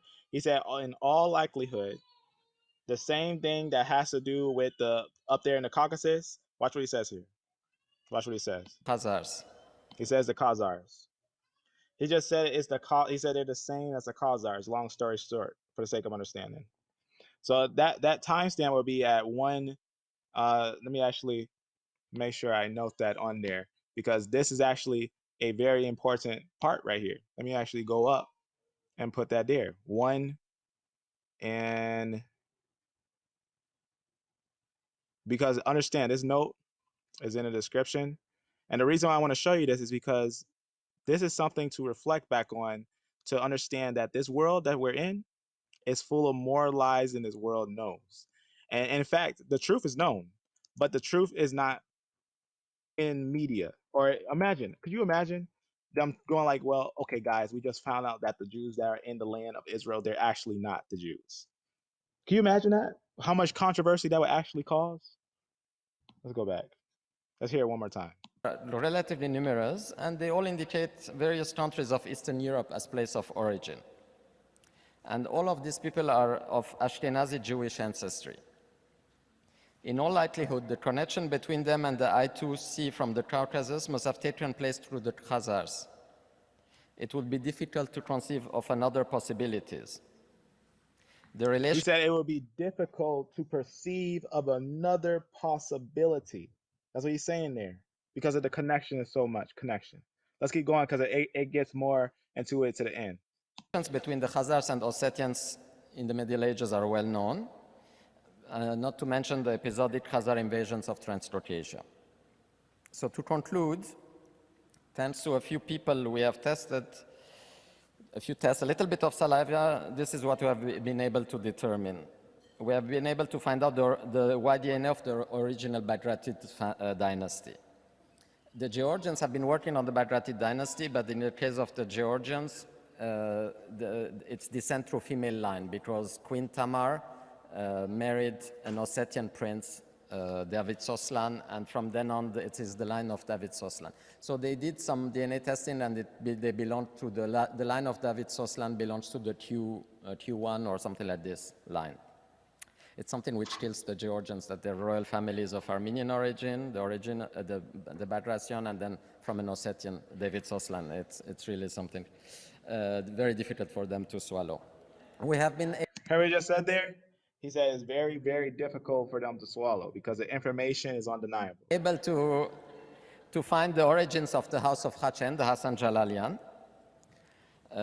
so determine that they are in fact Batradids and not Aranshahid or Sunni. The origins, we have been able to confirm the origins of the Tzitsishvili Panastirteli princes.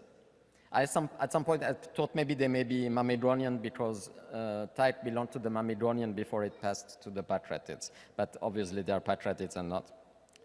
We confirmed that the tradition of the Taraur aristocracy was not. This part is just it's something at the end, but this part he's just talking about some other findings of Armenians and all that stuff. But watch when it gets to the end. Fiction, but it was they indeed have something Armenian and Patradid on top of that.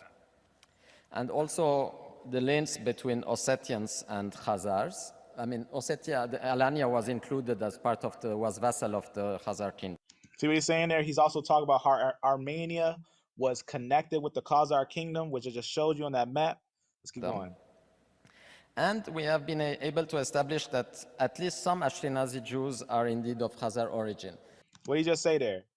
He said, indeed, the Ashkenazi is indeed of the Khazar lineage. You see what's going on here? Let's keep going. Because there is this discussion that are Ashkenazi Jews Khazars, or are they from the Jews which came from the Middle East? I cannot answer the question for all of them, but at least here at this micro level, we can see that some of them at least are of Khazar ancestry, because I cannot see how it could have been otherwise. So it's quite ironic findings, because there is this, Movses Khorenatsis says that the Batratids were of Jewish origin. And it turns out that it is not so, but it's the other way around, that some Jews now are Batratid origin. Okay, what you just said there, he says some Jews are actually, Back Rabbit actually just talk about some Jews are actually Armenian. That's what he's saying there. They're actually Khazarian, for the sake of understanding. Let's keep going. And also, you know, it was a Tzitsishvili, Prince Tizianov, prevented the Armenian Melids from receiving the princely title when Eastern Armenia, when Karabakh's unit were integrated in the Russian Empire. He said that Georgia... All right, so he actually, there's nothing else he got at the end. He just pretty much touches on some other stuff that he was talking about with Armenia, but we'll close this. Now, what did you just learn there? You just learned that many people know this stuff. Let's go up. Let's go up. But you'll never see it like this, because you know what they'll do? They'll cover it up. Right? Why did 23andMe tell the Ashkenazi Jews they could be descendants from Khazars? Because they are. Because they 100% are. And then they took it down because they're trying to cover it up. Understand this.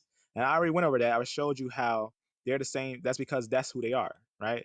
That's how they are. They own YouTube and they own DNA, right?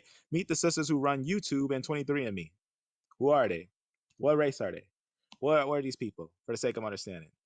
They're actually going to be Ashkenazi, for the sake of understanding, for all that everyone needs to understand, that the people who own the world are Ashkenazi, and they're not the Judeans. They got people twisted in their lives. Understand this, and it's coming out. In fact, let's go for the tombstone.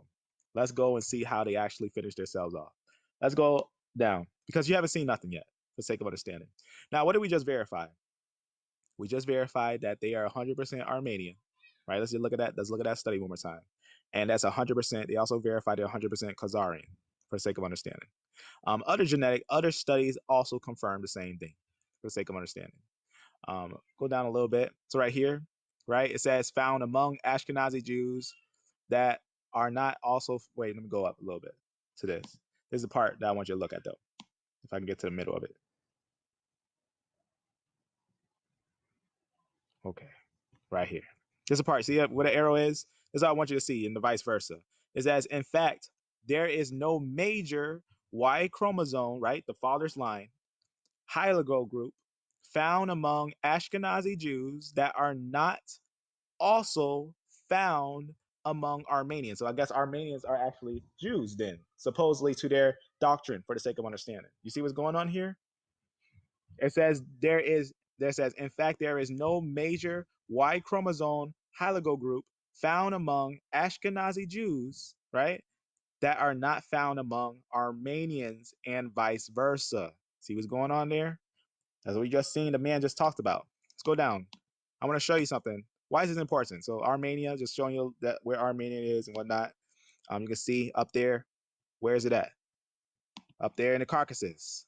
Up here, for the sake of understanding, right? We just right here. There's Armenia, right? Armenia is right there, right? For the sake of understanding, where is the borderline for Israel? Right here. So they're saying that they're related to people up here. You see what's going on here? 100%. It says that their Y chromosome, their father's line, is 100% up here, right? Let's keep going. Let's keep going. Let's keep going. Because you haven't seen nothing yet. Now I'm going to show you. Oh, there it is. There's a timestamp. But let me show you something. Let me show you something right now, because this is very important. This is from the Jewish library. Let me actually show you this. This is the tombstone. This is the last piece, for the sake of understanding. Watch what happens here. This is from the Jewish library. If you don't know about the Jewish library, we're gonna go to about. Right? Let's go to what Jewish library set up in, obviously right here, American Israeli Corporative Enterprise, right? The AICE was established in 1993, right? As a nonprofit, such and such, pretty much to strengthen U.S.-Israeli relationships, right? For the sake of understanding. So it's gonna have a lot of people who's signing this thing. U.S. President-elect Joe Biden. This thing has been updated. Who else is signing? Who's else approving this thing? Israeli Prime Minister Benjamin Netanyahu. This is not no game site right here. This is not no I'm just pulling this out of nowhere site. This is verified by the high ups, right? You can even get some names on this thing. You can do some research on this thing. You can find out what's going on with this thing, right? Let's go back. I want to show you something about Armenia, what they say about Armenia. All right, check this out. Let's go down. Now remember, they actually wrote this. All these things are written before they even had the genetic study, so they can't deny it. Watch what it says here. Watch what it says here, right? In the past, Armenia has been connected with biblical Ashkenaz. What are the odds? What are the odds? Armenia has been connected with biblical Ashkenaz, and Armenians are termed with the Ashkenazi nation in their literature, right? See what's going on here? Let's go down, right? In Jewish usage, Ashkenaz is sometimes equaled with Armenia, right? So vice versa, for the sake of understanding, right? Sometimes equal with Armenia. In addition, it sometimes covers neighboring, I don't know how you say it, Adabane, and also Khazaria. Heard what I just said there? Armenia, because Armenia is also touching the area where the Khazars were. So right here. So sometimes it was like in this area. So it was the Khazars, they was all together for sake of understanding. And they're writing about the Armenians because they didn't know that they was the same. They didn't know they was the same people. They didn't know it. They didn't know they were the same people. Let's keep going. All right, let's read this. Territory of the Slavs, right? It also talks about that area as the territory of the Slavs and neighboring forest tribes considered by Arabs, watch this, dependent of Khazaria, as well as Eastern and Central Europe, right? And Northern Asia, right? Talks about where it came from. Go down a little bit. Armenia also they're linked with Edom. Watch this. Armenia is linked with Uz, right? Armenia providences made the Targum or Targum identity it or identified it with the daughter of Edom that dwellers in the land of Uz, for the sake of understanding. Just pretty much it's saying Armenia is pretty much Edom, for the sake of understanding. Is also because also Edom ruled in Armenia. That's actually where Herod ruled. Herod ruled in Armenia, and actually he ended up ruling lower in Israel later on. He actually ruled in Armenia, for the sake of understanding. Let's go down, because obviously at first Edom was lower, but then if you never heard of what happened in the time of Antiochus Epiphanes, when the Greeks ended up sieging the area of Jerusalem and moved pretty much the Moabites and the Edomites and all those up there for the sake of, and the Amorites, they moved up. They didn't stay in their same locations. They moved upwards because what happened? Watch what it says here. The Khazars were sometimes credited with Armenian origins. This is their own writings. You see what is going on here? The genetic studies is actually verifying all the things that they root about before they even realized that it was going to point to them. It was going to point the finger to them and say, wait a second, you're not Jews. The genetics are actually showing you're not. So much information is showing you're not. And now you're writing your own tombstone. Understand this. This is what happens when someone lies. Truth cannot be hidden, right? The term Armenia often includes much of Anatolia, right? That's why I showed you Anatolia just a little bit, just for the sake of understanding. Just to get understanding that area is now Turkey, for the sake of understanding. That's where you get the understanding of the Turks and whatnot.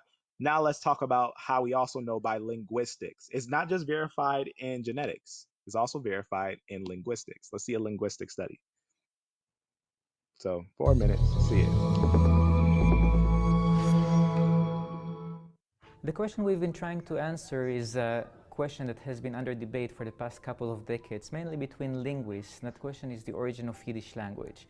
Now, Yiddish is a language that consists of German, Hebrew, and Slavic elements written with Aramaic letter, and it has been spoken since the 9th century.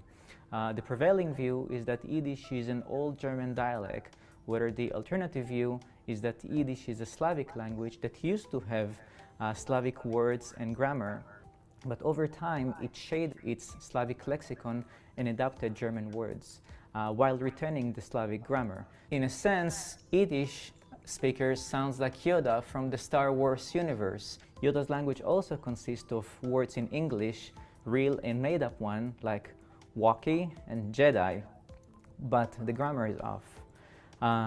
Yiddish also consists of 251 words for just buy and sell, suggesting it was invented by traders. Language, geography, and genetics are all connected. The further I move away from England, the more dissimilar the DNA and languages of the people that I will encounter will become. So if we have a tool that converts genetics into geography or languages, we can find our answer.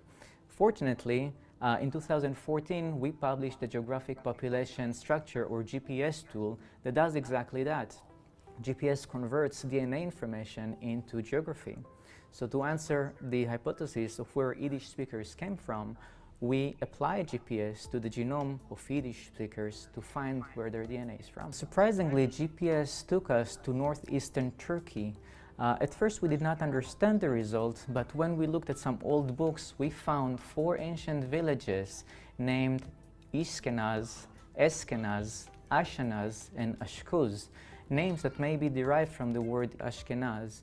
This place resides on a hub of trade networks. This is where Silk Roads and other trade routes converge. We speculated at that time Iranian traders, Iranian Jewish traders flying the Silk Road, moving merchandise from east to west, from Asia to Europe, identified this region and made it their center. They converted the local population, and to maintain their monopoly on trade, they invented a secret language, one that only Jews can speak while they remain conversant in all other languages.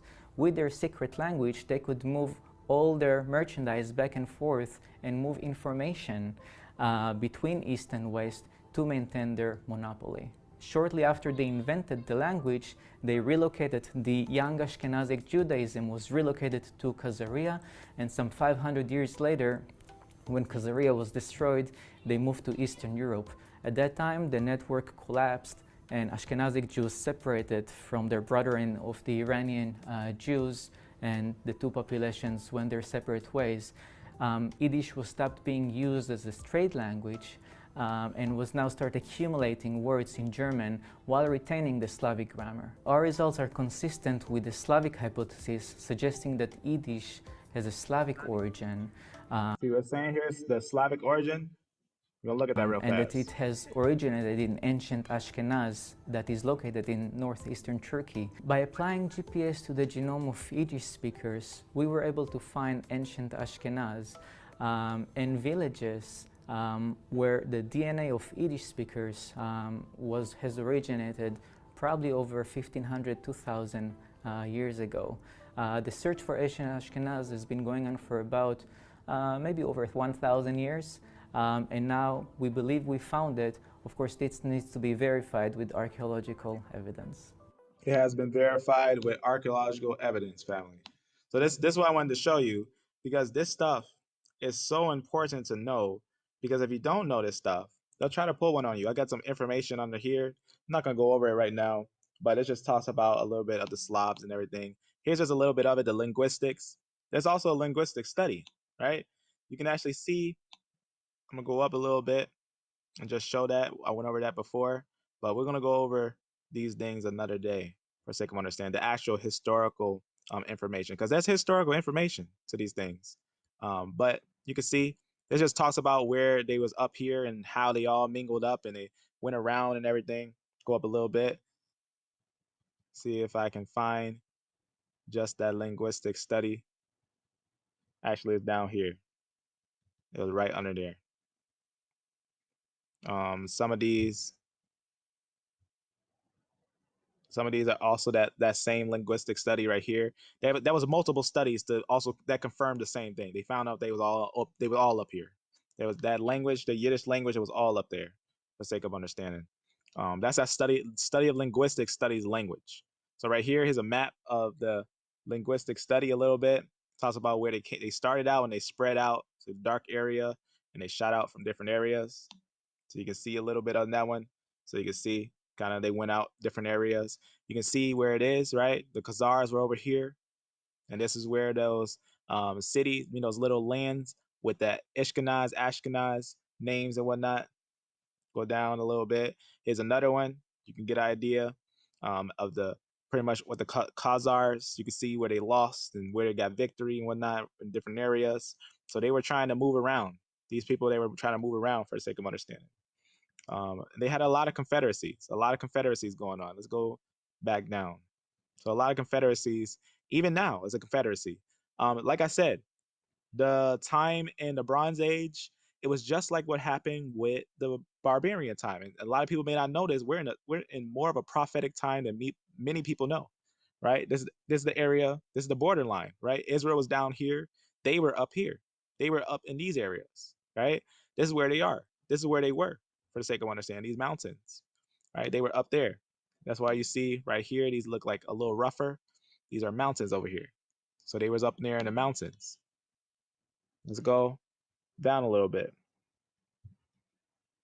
So you'll understand this what you're seeing here is really touching on, this is actually pulling many things together that not a lot of people will actually know about. That's why it says the Philistines were pulled up from up here, right? And Israel was pulled up from down there, right? For the sake of understanding. Let's go down. This is why this is important, because they themselves actually reveal who they are themselves. They reveal it who they are themselves for the sake of understanding. Let's go down a little bit. I want to show you one more thing. In fact, like I said, right here, you can see that same study, right, with the one that I just showed you there, right, from Anatolia, right? But I'm not going to show you that again. Let's go down. That's why I showed you with the Armenians. They're the same, right? Like I said, they were the same genetically, the same as the Armenians, right? We just looked at that, right? In fact, there is no major Y chromosome haplogroup found among Ashkenazi Jews that are not also found among Armenians, right? And vice versa, right? We just looked at that. And it's also confirmed in linguistic studies, right? And the scriptures, right? That's why I showed you. Let's go back up and look at that. You see the names very similar, the Hebrew names, right? For Ashkenaz, they still call themselves Ashkenaz. A lot you can see that they're trying to do this what's called the Zionist movement, trying to change their ways more and more to try to blend in more and more to seem more and more as the original people, but that doesn't work. And some people don't care. Some people really don't care that this stuff is going on. Some people are like, oh, well, it's not that big a deal. But when you're a whole people that's stealing another people's identity, is serious. It's actually very serious for the sake of understanding. So right here, you can see Ashkenaz for the sake of understanding. And then you see Ashkelon, right? You can see the similarities. Ashkelon, Ashdad, right? These aren't accidents, right? They settled in these areas. Most likely, they're the ones that named the areas for the sake of understanding. Going down. So that's why I'm showing you these things, because these things, it's like a spiritual war. I'm telling you, this is a spiritual war. If you're not on it, they'll be on you, right? They'll be on you if you're not on this stuff. So like I said, the Slavic language, right? This is about the time you see the 8th century, right? That's about the time of what? That's the time when the Khazars converted in 740 AD. See what's going on there? You got the same movement going on with the Slavics, for the sake of understanding, right? The Yiddish, because they speak Yiddish. That's what it said. The Khazars speak Yiddish. They knew this before, that the Khazars speak Yiddish, right? What's the odds? So you can see these things are not something that's just new. These are not things that are new. These are things that are going on that a lot of people may just not know about, for the sake of understanding. Let me go up a little more. This one is a little bit. This is going a little into some understandings of some other stuff, but I might as well talk about it a little bit for the sake of understanding. It just talks about, they got these people that they call them they call them what do you call them, Levi's, for the sake of understanding. They call them Levi's, right? They're not Levi's. They're obviously not Levi's. Not let's actually look at this. How do we know they're not Levi's? How do we know that their Levi's aren't Levi's? Because Levi is pure, right? Levi, the line of Aaron, when you talk about the line of Aaron, especially the high priest and stuff, you're talking about one of the purest lines in Israel, period, right? Judah was pretty pure. Benjamin was pretty pure, right? The Kohanim, amen, the Kohan, for the sake of understanding. Who is actually who is of the Kahan? You can see that who is his brother, right? Moses, right? When we think about Aaron, who is his brother? Moses. And what did Moses look like? Let me just go to something real fast. Let's just talk about this, right? We know what Ramses the first, and Ramses the second and Ramses the third looks like. It's a lot of information on them. We know what they look like. There's no doubt. There's no doubt, for the sake of understanding. They know what they look like. The paintings are on the walls. They're still fresh. They're still there. You can still see the paintings, right? We can see in Exodus. Remember something that happened with Moses, right? Moses looked like Pharaoh's daughter. Got away with it. He was basically living in there. In Exodus, he escaped, right? In Exodus 2:19, remember that one of them said, some people, when Moses ended up, pretty much, long story short, he escaped Egypt. He ended up fighting one of the Egyptian slavers, and then he ended up basically fleeing before he fled away. For the sake of understanding, this is what happened. He ended up helping somebody, and they said, an Egyptian, right? An Egyptian delivered us out of the hand of the shepherds, and also drew water enough for us, and watered the flock, for the sake of understanding. And what did the Egyptians look like? We don't have to guess, right? We know what the Egyptians look like. So this is what Moses looked like. Benjamin looked like this, right? We're talking about the sons of Ephraim, Manasseh. Long story short, something happened with Benjamin when Benjamin went through a whole thing, and a lot of his line got slayed, and then Israel ended up giving Benjamin Ephraim and Manasseh, daughters from Ephraim and Manasseh, and Benjamin pretty much merged with Ephraim and Manasseh. I don't know if you remember that story. That story is actually, if I remember, in fact, is a lie on this. Let's go down to it. Let's see, where is it? Let's see. Right here. This is a crazy little lie that they try to do right here. Pretty much it talks about the Benjamites. Judges 19 and 21. I want to kind of see that. I don't want to look at their little thing. I want to go actually to the reading of it. I'm gonna go to that. But this is I had talked about this before. Matter of fact, I'll just read it. Amen. That's right. Amen. That's right. Exactly. Let's talk about this reading real fast because I talked about this, and this was something that they was trying to pull. They were trying to say. I'm just going to read it to you. It says the idea that that Khazaria was originally Amalek. Who's Amalek? That's a son of Edom, right? It says the idea that Khazaria was originally Amalek helped to support the assumption that the Khazar Jews were descendants from Simeon. What a lie. What an absolute lie. I'm going to look at this scripture right here and I'm going to show you that's a full lie. But that's not the part I wanted to show you. But right here, it says Amalek was conquered by Benjamite noblemen under Saul, and it says, and Benjamites are already assumed to be the founders of Armenian jewelry. You see how they're already trying, family? I don't know if you guys are seeing this, but they're trying to pull something in the shadows. I seen this when I was looking on here, and I was like, no, if you read the verse, that's not what it's saying. That's absolutely not what it's saying. The Benjamites are not the founders of the Armenian jewelry. And the way we know that is because we can just look at the verse. We can just read the verse. We can read the verse itself. Let's go to Judges. I'm actually go let it play. Let's go to Judges 19, and you tell me if it sounds like they're of Armenia. Let's go to Judges 19. Absolute craziness. At first glance, someone probably not read it and then be like, "Oh," but let's read it. Judges 19 to 21. Let's hear it. Let me actually let it play.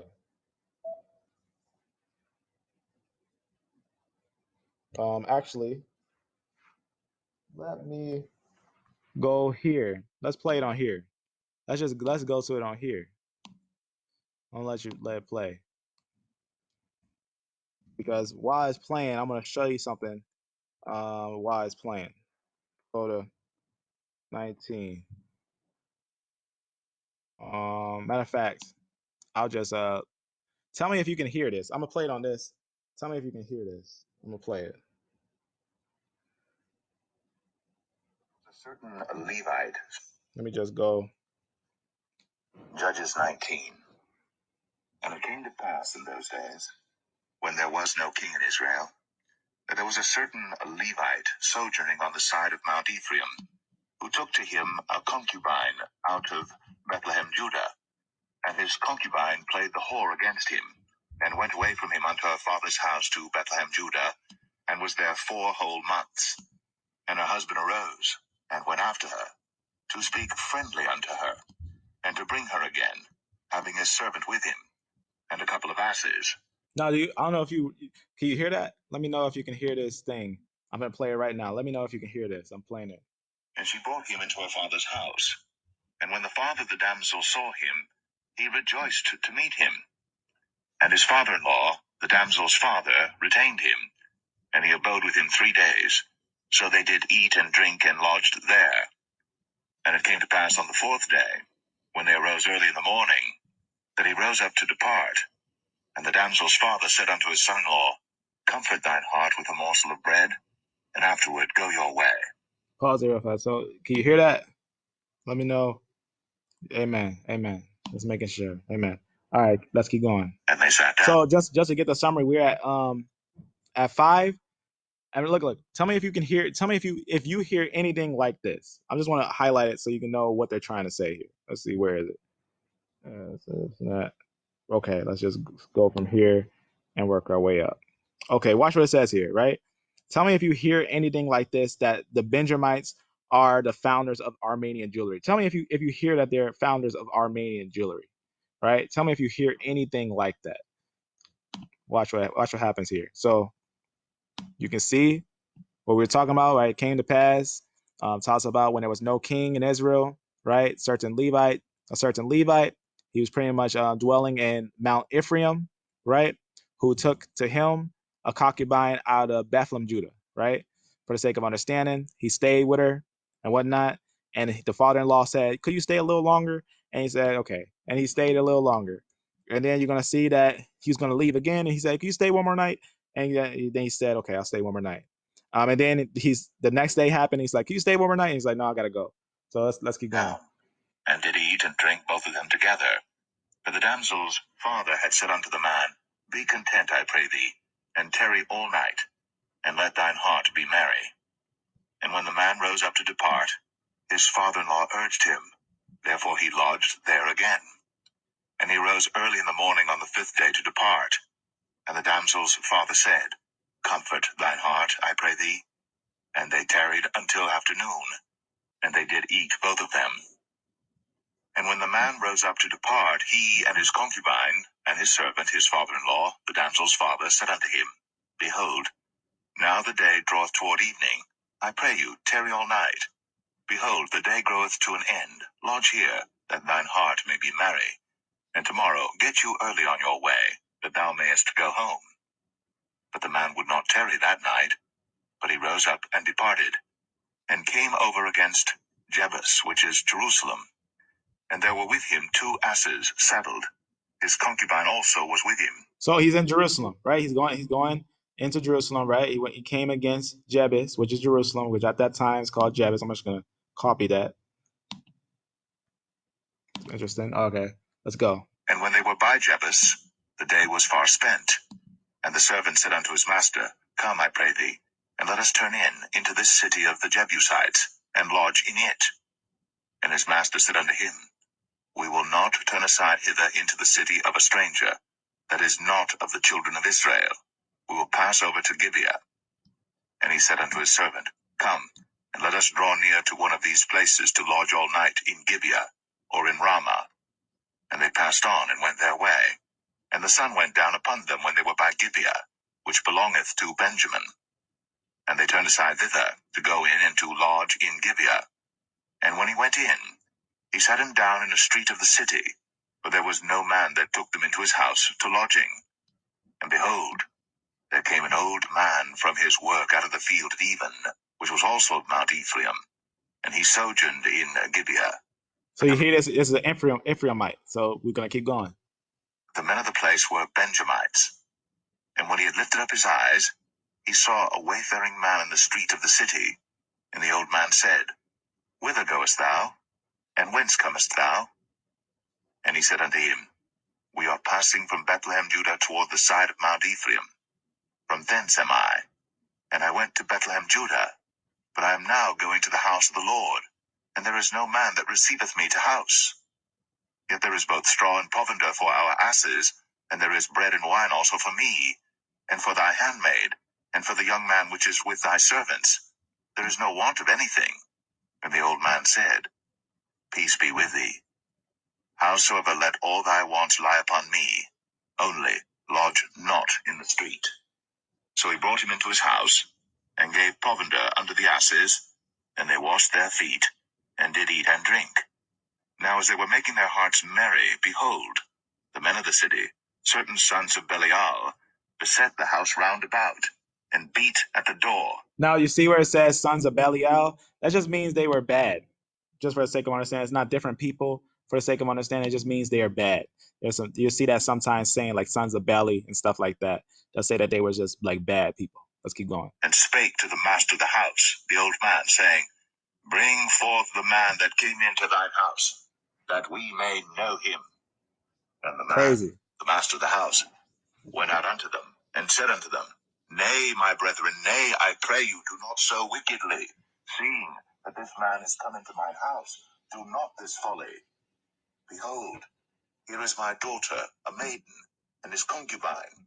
Them I will bring out now, and humble ye them, and do with them what seemeth good unto you.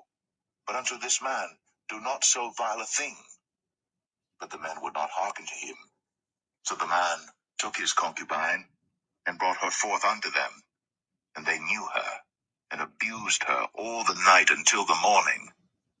And when the day began to spring, they let her go. Then came the woman in the dawning of the day, and fell down at the door of the man's house, where her Lord was, till it was light. And her Lord rose up in the morning, and opened the doors of the house, and went out to go his way. And behold, the woman, his concubine, was fallen down at the door of the house, and her hands were upon the threshold. And he he said unto her, Up, and let us be going. But none answered. Then the man took her up upon an ass, and the man rose up, and gat him unto his place. And when he was come into his house, he took a knife, and laid hold on his concubine, and divided her, together with her bones, into 12 pieces, and sent her into all the coasts of Israel. And it was so, that all that saw it said, There was no such deed done, nor seen from the day that the children of Israel came up out of the land of Egypt, unto this day. Consider of it, take advice, and speak your minds. So they're obviously nothing happened there. Nothing to bring that into light for the sake of understanding. Let's keep going. Judges 20. Then all the children of Israel went out, and the congregation was gathered together as one man, from Dan even to Beersheba with the land of Gilead unto the Lord in Mizpeh. And the chief of all the people, even of all the tribes of Israel, presented themselves in the assembly of the people of God, 400,000 footmen that drew sword. Now the children of Benjamin heard that the children of Israel were gone up to Mizpeh. Then said the children of Israel, Tell us, how was this wickedness? And the Levite, the husband of the woman that was slain, answered and said, I came into Gibeah, that belongeth to Benjamin, I and my concubine, to lodge. And the men of Gibeah rose against me, and beset the house round about upon me by night, and thought to have slain me, and my concubine have they forced, that she is dead. And I took my concubine, and cut her in pieces, and sent her throughout all the country of the inheritance of Israel, for they have committed lewdness and folly in Israel. Behold, ye are all children of Israel, give here your advice and counsel. And all the people arose as one man, saying, We will not any of us go to his tent, neither will we any of us turn into his house. But now this shall be the thing which we will do to Gibeah. We will go up by lot against it, and we will take 10 men of 100 throughout all the tribes of Israel, and 100 of 1,000, and 1,000 out of 10,000, to fetch victual for the people, that they may do, when they come to Gibeah Benjamin, according to all the folly that they have wrought in Israel. So all the men of Israel were gathered against the city, knit together as one man. And the tribes of Israel sent men through all the tribe of Benjamin, saying, What wickedness is this that is done among you? Now therefore, deliver us the men, the children of Belial, which are in Gibeah, that we may put them to death, and put away evil from Israel. But the children of Benjamin would not hearken to the voice of their brethren, the children of Israel. You see what's going on? Remember, the children of Belial, that's just talking about these are wicked children. They're saying they're wicked children, but they're in Benjamin. For the sake of understanding, let's keep going. But the children of Benjamin gathered themselves together out of the cities unto Gibeah, to go out to battle against the children of Israel. And the children of Benjamin were numbered at that time out of the cities 26,000 men that drew sword, beside the inhabitants of Gibeah, which were numbered 700 chosen men. Among all this people there was 700 chosen men left-handed. Every one could sling stones at an hairbreadth, and not miss. And the men of Israel beside Benjamin were numbered 400,000 men that drew sword. All these were men of war. And the children of Israel arose, and went up to the house of God, and asked counsel of God, and said, Which of us shall go up first to the battle against the children of Benjamin? And the Lord said, Judah shall go up first. And the children of Israel rose up in the morning, and encamped against Gibeah. And the men of Israel went out to battle against Benjamin. And the men of Israel put themselves in array to fight against them at Gibeah. And the children of Benjamin came forth out of Gibeah, and destroyed down to the ground of the Israelites that day 22,000 men. And the people of the men of Israel encouraged themselves, and set their battle again in array in the place where they put themselves in array the first day. And the children of Israel went up and wept before the Lord until even, and asked counsel of the Lord, saying, Shall I go up again to battle against the children of Benjamin my brother? And the Lord said, Go up against him. And the children of Israel came near against the children of Benjamin the second day. And Benjamin went forth against them out of Gibeah the second day, and destroyed down to the ground of the children of Israel again 18,000 men. All these drew the sword. Then all the children of Israel and all the people went up and came unto the house of God, and wept, and sat there before the Lord, and fasted that day until even, and offered burnt offerings and peace offerings before the Lord.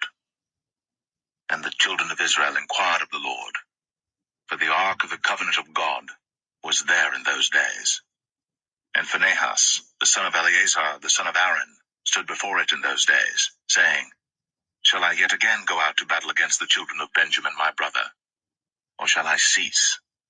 And the Lord said, Go up, for tomorrow I will deliver them into thine hand. And Israel set liers in wait round about Gibeah. And the children of Israel went up against the children of Benjamin on the third day, and put themselves in array against Gibeah, as at other times. And the children of Benjamin went out against the people, and were drawn away from the city. And they began to smite of the people, and kill, as at other times, in the highways, of which one goeth up to the house of God, and the other to Gibeah in the field, about 30 men of Israel. And the children of Benjamin said, They are smitten down before us, as at the first. But the children of Israel said, Let us flee, and draw them from the city unto the highways. And all the men of Israel rose up out of their place, and put themselves in array at Baal Tamar. And the liers in wait of Israel came forth out of their places, even out of the meadows of Gibeah. And there came against Gibeah 10,000 chosen men out of all Israel. And the battle was sore, but they knew not that evil was near them. And the Lord smote Benjamin before Israel. And the children of Israel destroyed of the Benjamites that day 25,000 and 100 men. All these drew the sword. So the children of Benjamin saw that they were smitten. For the men of Israel gave place to the Benjamites, because they trusted unto the liers in wait, which they had set beside Gibeah. And the liers in wait hasted, and rushed upon Gibeah. And the liers in wait drew themselves along, and smote all the city with the edge of the sword. Now there was an appointed sign between the men of Israel and the liers in wait, that they should make a great flame with smoke rise up out of the city. Obviously, the liars in wait, that's just talking about it, they set an ambush. And when the men of Israel retired in the battle, Benjamin began to smite and kill of the men of Israel about 30 persons. For they said, Surely they are smitten down before us, as in the first battle. But when the flame began to arise up out of the city with a pillar of smoke, the Benjamites looked behind them, and behold, the flame of the city ascended up to heaven. And when the men of Israel turned again, the men of Benjamin were amazed, for they saw that evil was come upon them. Therefore they turned their backs before the men of Israel unto the way of the wilderness. But the battle overtook them, and them which came out of the cities they destroyed in the midst of them. Thus they enclosed the Benjamites round about, and chased them, and trod them down with ease over against Gibeah toward the sunrising. And there fell of Benjamin 18,000 men. All these were men of valor. And they turned and fled toward the wilderness, unto the rock of Rimmon.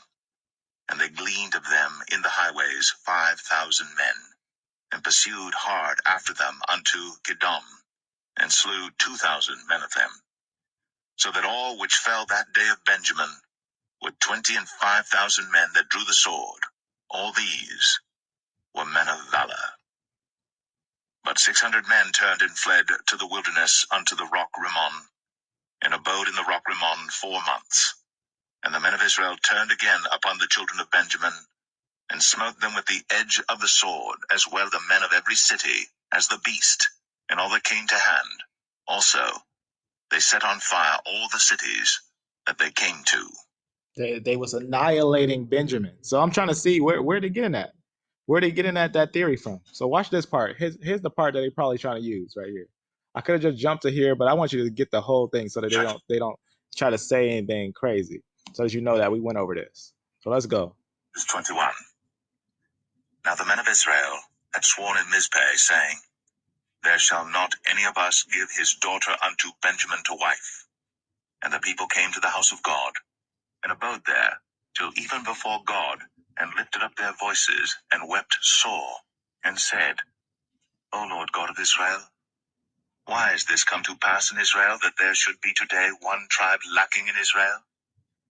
And it came to pass on the morrow, that the people rose early, and built there an altar, and offered burnt offerings, and peace offerings.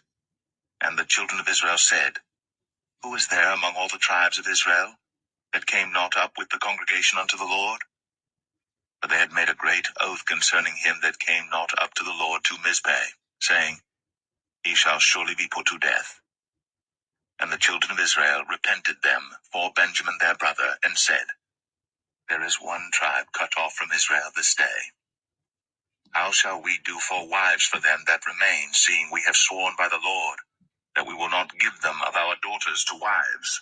Now watch who wives they're gonna give. Watch who wives they're gonna give them. Let's keep going. And they said, What one is there of the tribes of Israel, that came not up to Mizpeh to the Lord? And behold, there came none to the camp, from Jabesh Gilead to the assembly. Jabesh For the Gilead. people were You numbered. see what it's saying there? Jabesh Gilead. All we gotta do is remember who's Gilead, right? Let me just type that down so I can read something to you real fast. Let's see, where is it? See, for the sake of understanding, Numbers 26 and 29. Who is this of Jabesh Gilead? Who is he talking about? This is Manasseh. It says, of the sons of Manasseh, Makar, the family of the Makarites, and Makar begat Gilead. See what it's saying there? Of Gilead came the families of the Gileadites. Gileadites. How you say that? And that's what it's talking about. They didn't come up. So this is Manasseh who didn't come up. All right, let's go for the sake of understanding. Let's keep going. And behold, there were none of the inhabitants of Jabesh Gilead there.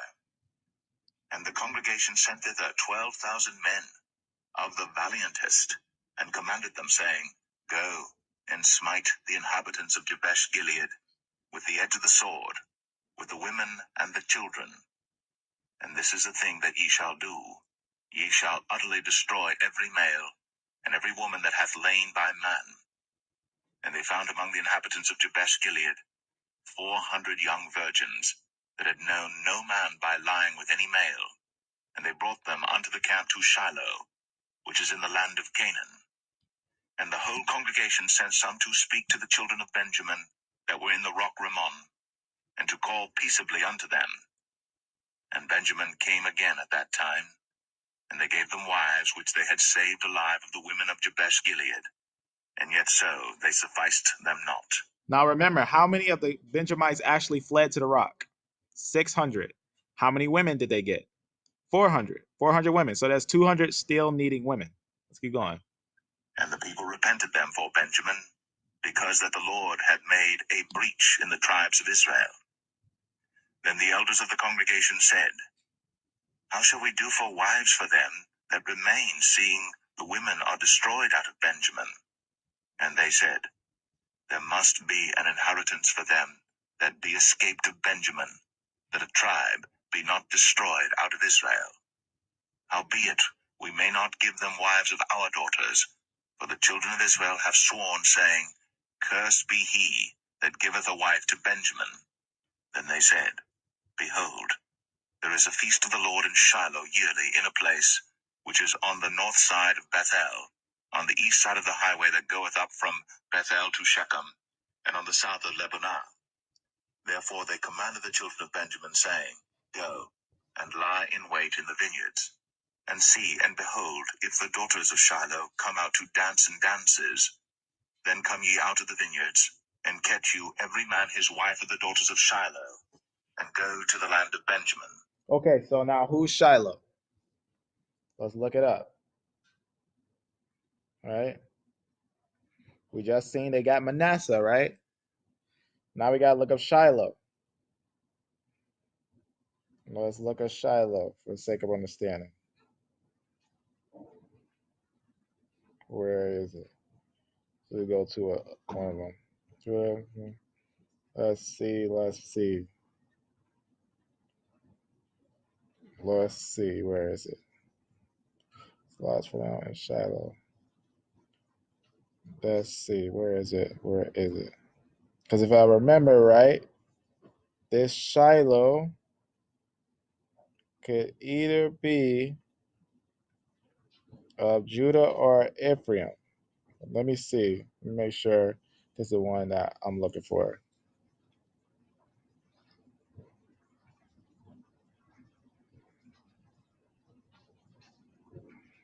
Let me double check. Samaria. Actually, I can just go to the Strongs here. Let's do it like this. Let's type it down. Let's type that down, one of these scriptures. And Shiloh, so Samuel. Let's go to 1 Samuel. And let's go to 3:21. So we already see he got some children from from Manasseh. And let's see. There's Shiloh here. Right? Go to interlinear. And let's go to that Shiloh. Right? Shiloh. And what's this? A city in Ephraim. See what's going on here? Now remember, Benjamin, who was his direct brother? Joseph, right? Benjamin, like when we think of the 12 tribes, Benjamin, Joseph, those were actually like from the same mother. These are the two children, Manasseh and Ephraim. So now Benjamin is mixed with Ephraim and Manasseh. So Benjamin's actually one with Joseph, for the sake of understanding. He's actually mingled with Joseph, for the sake of understanding. But let's keep going. Let's keep going for the sake of understanding. So what would Joseph look like? Remember Joseph being in Egypt, right? Joseph being in Egypt, he would have looked like the Egyptians because he had, remember, Ephraim and Manasseh was actually half Egyptian, right? So you can see right there. Let's keep going. Judges 21. My bad. Now the men of Israel, go back down. Howbeit, we may not give them wives. Therefore they commanded the children of Benjamin, saying, Go, and lie in wait in the vineyards, and see and behold, if the daughters of Shiloh come out to dance in dances, then come ye out of the vineyards, and catch you every man his wife of the daughters of Shiloh, and go to the land of Benjamin. And it shall be, when their fathers or their brethren come unto us to complain, that we will say unto them, Be favorable unto them for our sakes, because we reserve not to each man his wife in the war. For ye did not give unto them at this time, that ye should be guilty. And the children of Benjamin did so, and took them wives, according to their number of them that danced, whom they caught. And they went and returned unto their inheritance, and repaired the cities, and dwelt in them. And the children of Israel departed thence at that time, every man to his tribe and to his family. And they went out from thence, every man to his inheritance. In those days there was no king in Israel. Every man did that which was right in his own eyes. All right, family. So did you hear anything that said Amalek was conquered by the Benjamites, noblemen under Saul, and the Benjamites are already assumed to be founders of Armenian Jewry in the time of Judges? Did you hear that? Did you hear anything there that said that the Armenians are actually going to be Benjamites? No, because we actually see that he ended up mixing with Ephraim and Manasseh. If anything, that's why it said, remember Paul? What did it say about Paul? It said, are you not that Egyptian? Are you not that Egyptian a long time ago that was a murderer, right? Were you not one of those assassins? Not that Egyptian? Why did he call him an Egyptian? Because Ephraim Manasseh is half Egyptian, right? So what did Benjamin look like later on? He looked a little bit Egyptian. The children of obviously they taken of those half Egyptians. They're gonna have some children that's gonna be half Egyptian. Now, for the sake of understanding, that obviously is a lie, what they just try to put there. There's another lie here, right here. Benjamite origins are claimed to be, what's that? Secularian Kurds? Obviously not. It says the idea that the Khazars was originally Amalek helped to support the assumption that the Khazar Jews were descendants of Simeon. Oh, let's look at that chapter. Let's look at first. Let's look at this. We can just look at it right here. Let's just copy it. I want you to just hear what they just said there. I want you to hear the lie that they just. These are two lies. The reason why I want to show you this is because I want to show you how bad they lie. I want to show you these things because if you don't see it, you know what's going to happen? They're going to try to pull one over you. And if they try to pull one over you, then you know what's going to happen? They're going to pull one over everyone. Okay, so let's look at this. Let's look at chapter. Let's look at this. Let's just go to the full thing so you can see these two verses. Let's just go to, because it's at the bottom. So right here, let's look at these two verses. Let's see if that's what it's painting here. All right. What's the picture that they're trying to paint here? They said this. The idea that Khazaria was originally Amalek helped to support the assumption that the Khazar Jews, why are they putting this like this? Because the information that they're finding is starting to back them into the wall. So they're putting these things because it's backing them into the wall. Were descendants from Simeon. How? Let's see if that's what's actually being said in this verse. Let's see if that's actually being said in this verse. Let's look at the verse. Watch what's said here. And some of them, even of the sons of Simeon, 500 men went to Mount Seir, right? Edom, right? Went to Mount Seir. Where's Mount Seir? It's not that far. In fact, let's go to the map. Where would it be at? They'll be over here. They'll be over here. And the Khazaria is way up there, right? Khazar, we already know where that's that way up there. So they're down here. Obviously over here. Going to over here will be Edom. They're going down here into battle with Edom. Let's go back. It says right here, 500 men went to Mount Seir, having their captain, right? Phileta, I don't know how to say that. Phileta, I'm not even gonna try to pronounce it. And I'm not gonna pronounce these names. These are the captains for the sake of understanding. It says, and they smote the rest of, notice what they did. And they smote the rest of the Amaleks that were escaped, and because the Amaleks, they're Edom. These are Edomites. These are actually Edomites. And they smote the rest of the Amaleks that were escaped and dwelt there into this day. What did they try to say? What did they just try to pull? Let's go and read that one more time, what they just tried to pull. Let's go back here and read it one more time. Right? It says the idea that Khazaria, and you know why they put Khazaria? Because they think they tried to make it where when they went into Seir, Mount Seir is over here. Mount Seir is not up here. They're trying to talk about a different place that Edom ended up ruling, which is Armenia, right? Armenia, Edom ended up ruling up here. But when did Edom move up here? Edom moved up here after the time of the Greeks. When the Greeks came, Edom moved up there. They didn't move up there earlier. That was later on. So Seir was actually over here, right?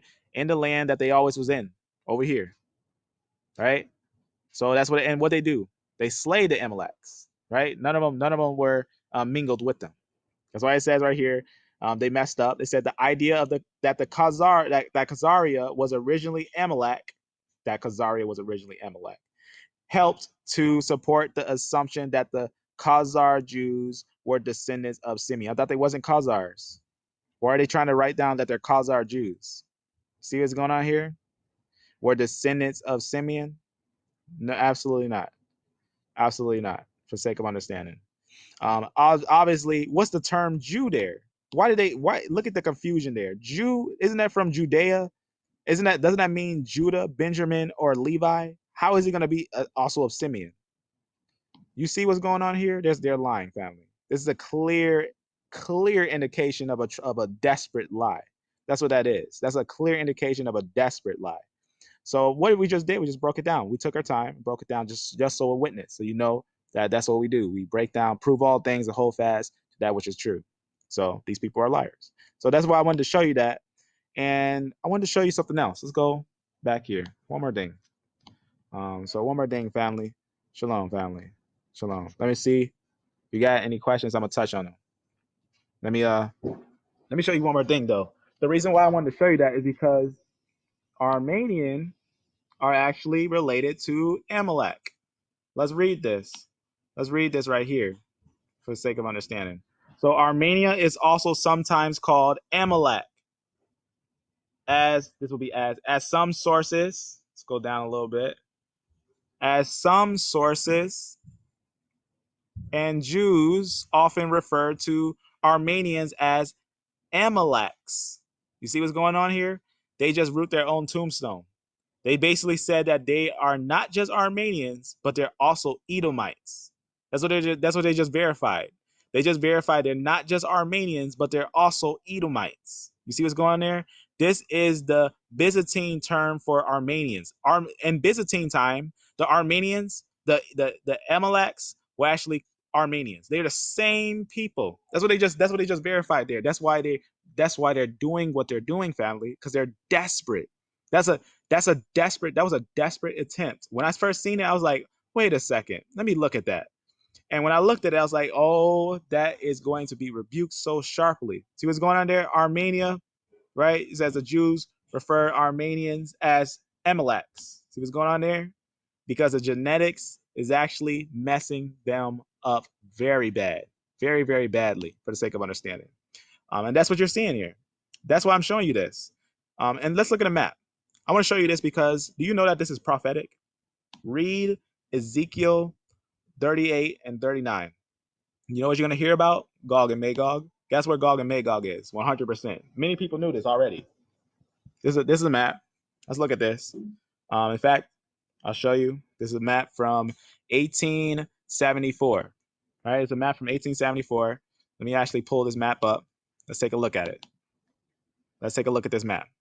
So it's a map from 1874. It talks about the sons of Japheth, the sons of Ham, the sons of Shem, right? Where were their border areas where usually you can find them? Japheth was up here. Shem was right here in the middle about this area. And then obviously Ham was over here. In some places over here, for the sake of understanding. Now, who's up here? Who's up here in the top? I'll zoom in a little bit. Let's just go up. Gomer.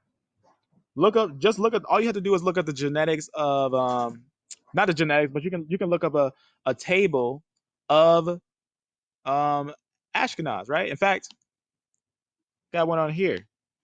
Let's go up and let's look at a table of Ashkenaz, right here. Japheth. Who's the son of Japheth? Gomer. Who's the son of Gomer? Ashkenaz. Magog, right? Meshach and Tubal and whatnot. Let's look at these names. You can probably see them. Fairly hard to make out, but you can probably see it.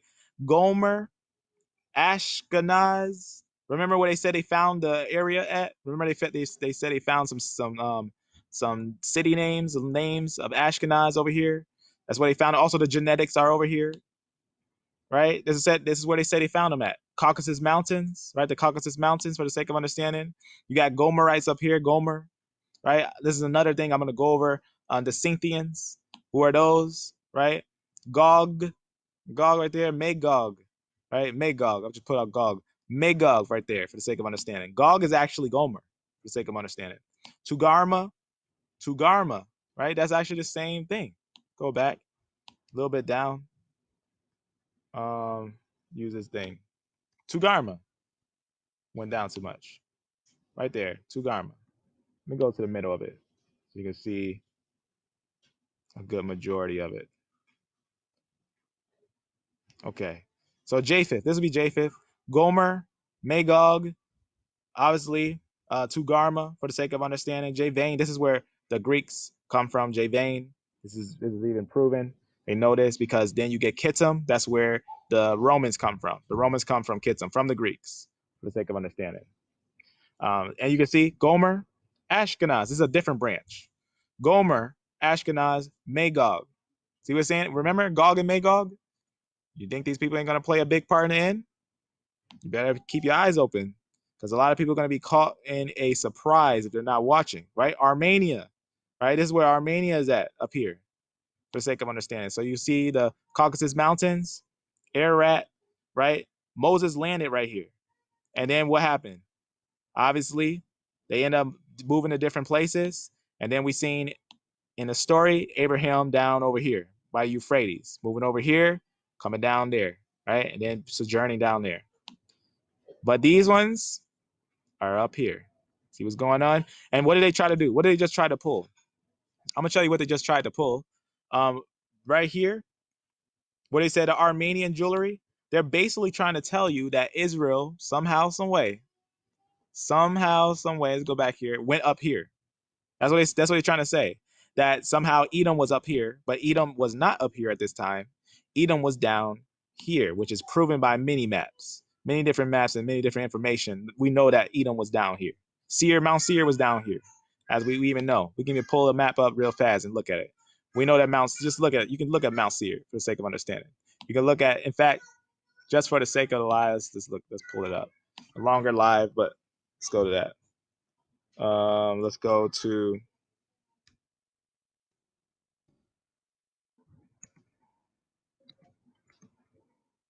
Israel map time of kings. You can even pull a time of judges, the same stuff. So you can see right here, this will be the map. No, this will be the map. So Edom was right here. Here's one that's okay. So Edom was over here.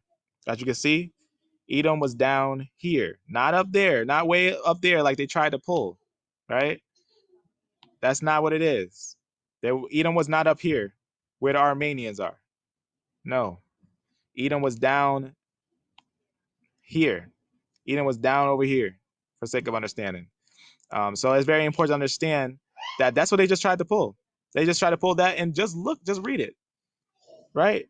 You can see that the idea that Khazaria was originally Amalek helped to support the great assumption, that the Khazar Jews were descendant from Simeon. So they said, if we can't be Jews, if we can't be Judah, at least we may be able to get away with being Simeon.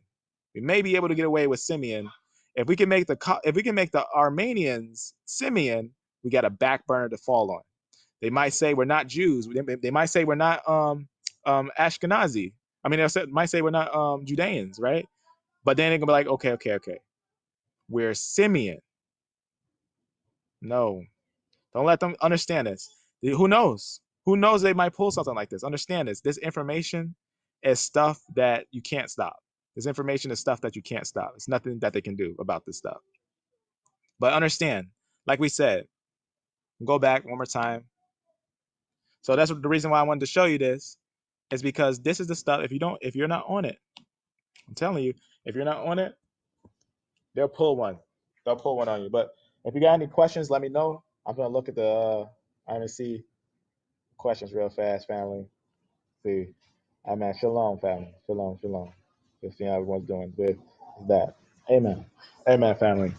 Amen. Let's go down. So, we're just a small drop of water, but we keep some very strong meat with us. We got a lot of strength. So here's just a clear understanding of it. Magog, Tugarma, Meshach, and Tubal, these are names also on the same line, right? These are also in that prophecy. These are names also in that prophecy. Very important in the, in Ezekiel 39, right? Meshach, Tubal. See what's going on there? Go back. So Magog, they're in a confederacy, for the sake of understanding. It was a confederacy. They came down here and they faked that they was the Jews. They wasn't. It's proven that they're not 100%. So it's a big confederacy that's going on. That's what's going on. It was a big confederacy, and Yah is about to come and rebuke everyone in it, for the sake of understanding. And he's going to set the world straight. The whole world's going to be straight, and Gog and Magog is going to be destroyed for it. Understand this, because of what they did. So I just wanted to show you that. The reason why I want to show you that, because that's what they tried to do. Because it's 100% that they root. Let me go down a little bit to that part. Right? If I can go to the middle of it. I gotta get a better scroll thing on this. because this thing is like not the best scroller. In fact, that's why I want a touchscreen. Okay, Armenia is also sometimes called Amalek. Right, see what's going on there? As some sources and Jews often refer to Armenians as Amaleks. See what's going on there? This is the Byzantine term for Armenians. Absolutely powerful, family. The reason why I want to show you this is because from now on, if you ever see a genetic study that tries to say anything otherwise, this is going to be a reflection to come back on. And I'm pretty sure there's more to come in times to come. So with that, family, I hope that this was something to be able to reflect on. Understand if they ever say, "Oh, their genetics show that they're in the what's it called, the Middle East."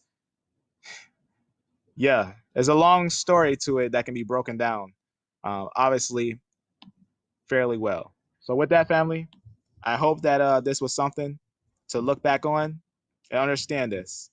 There are people that came from the Caucasus Mountains. That's who the Philistines are. So that's nothing impressive of being 70 to 60% Philistine. So with that, family, be blessed, be beloved, and amen.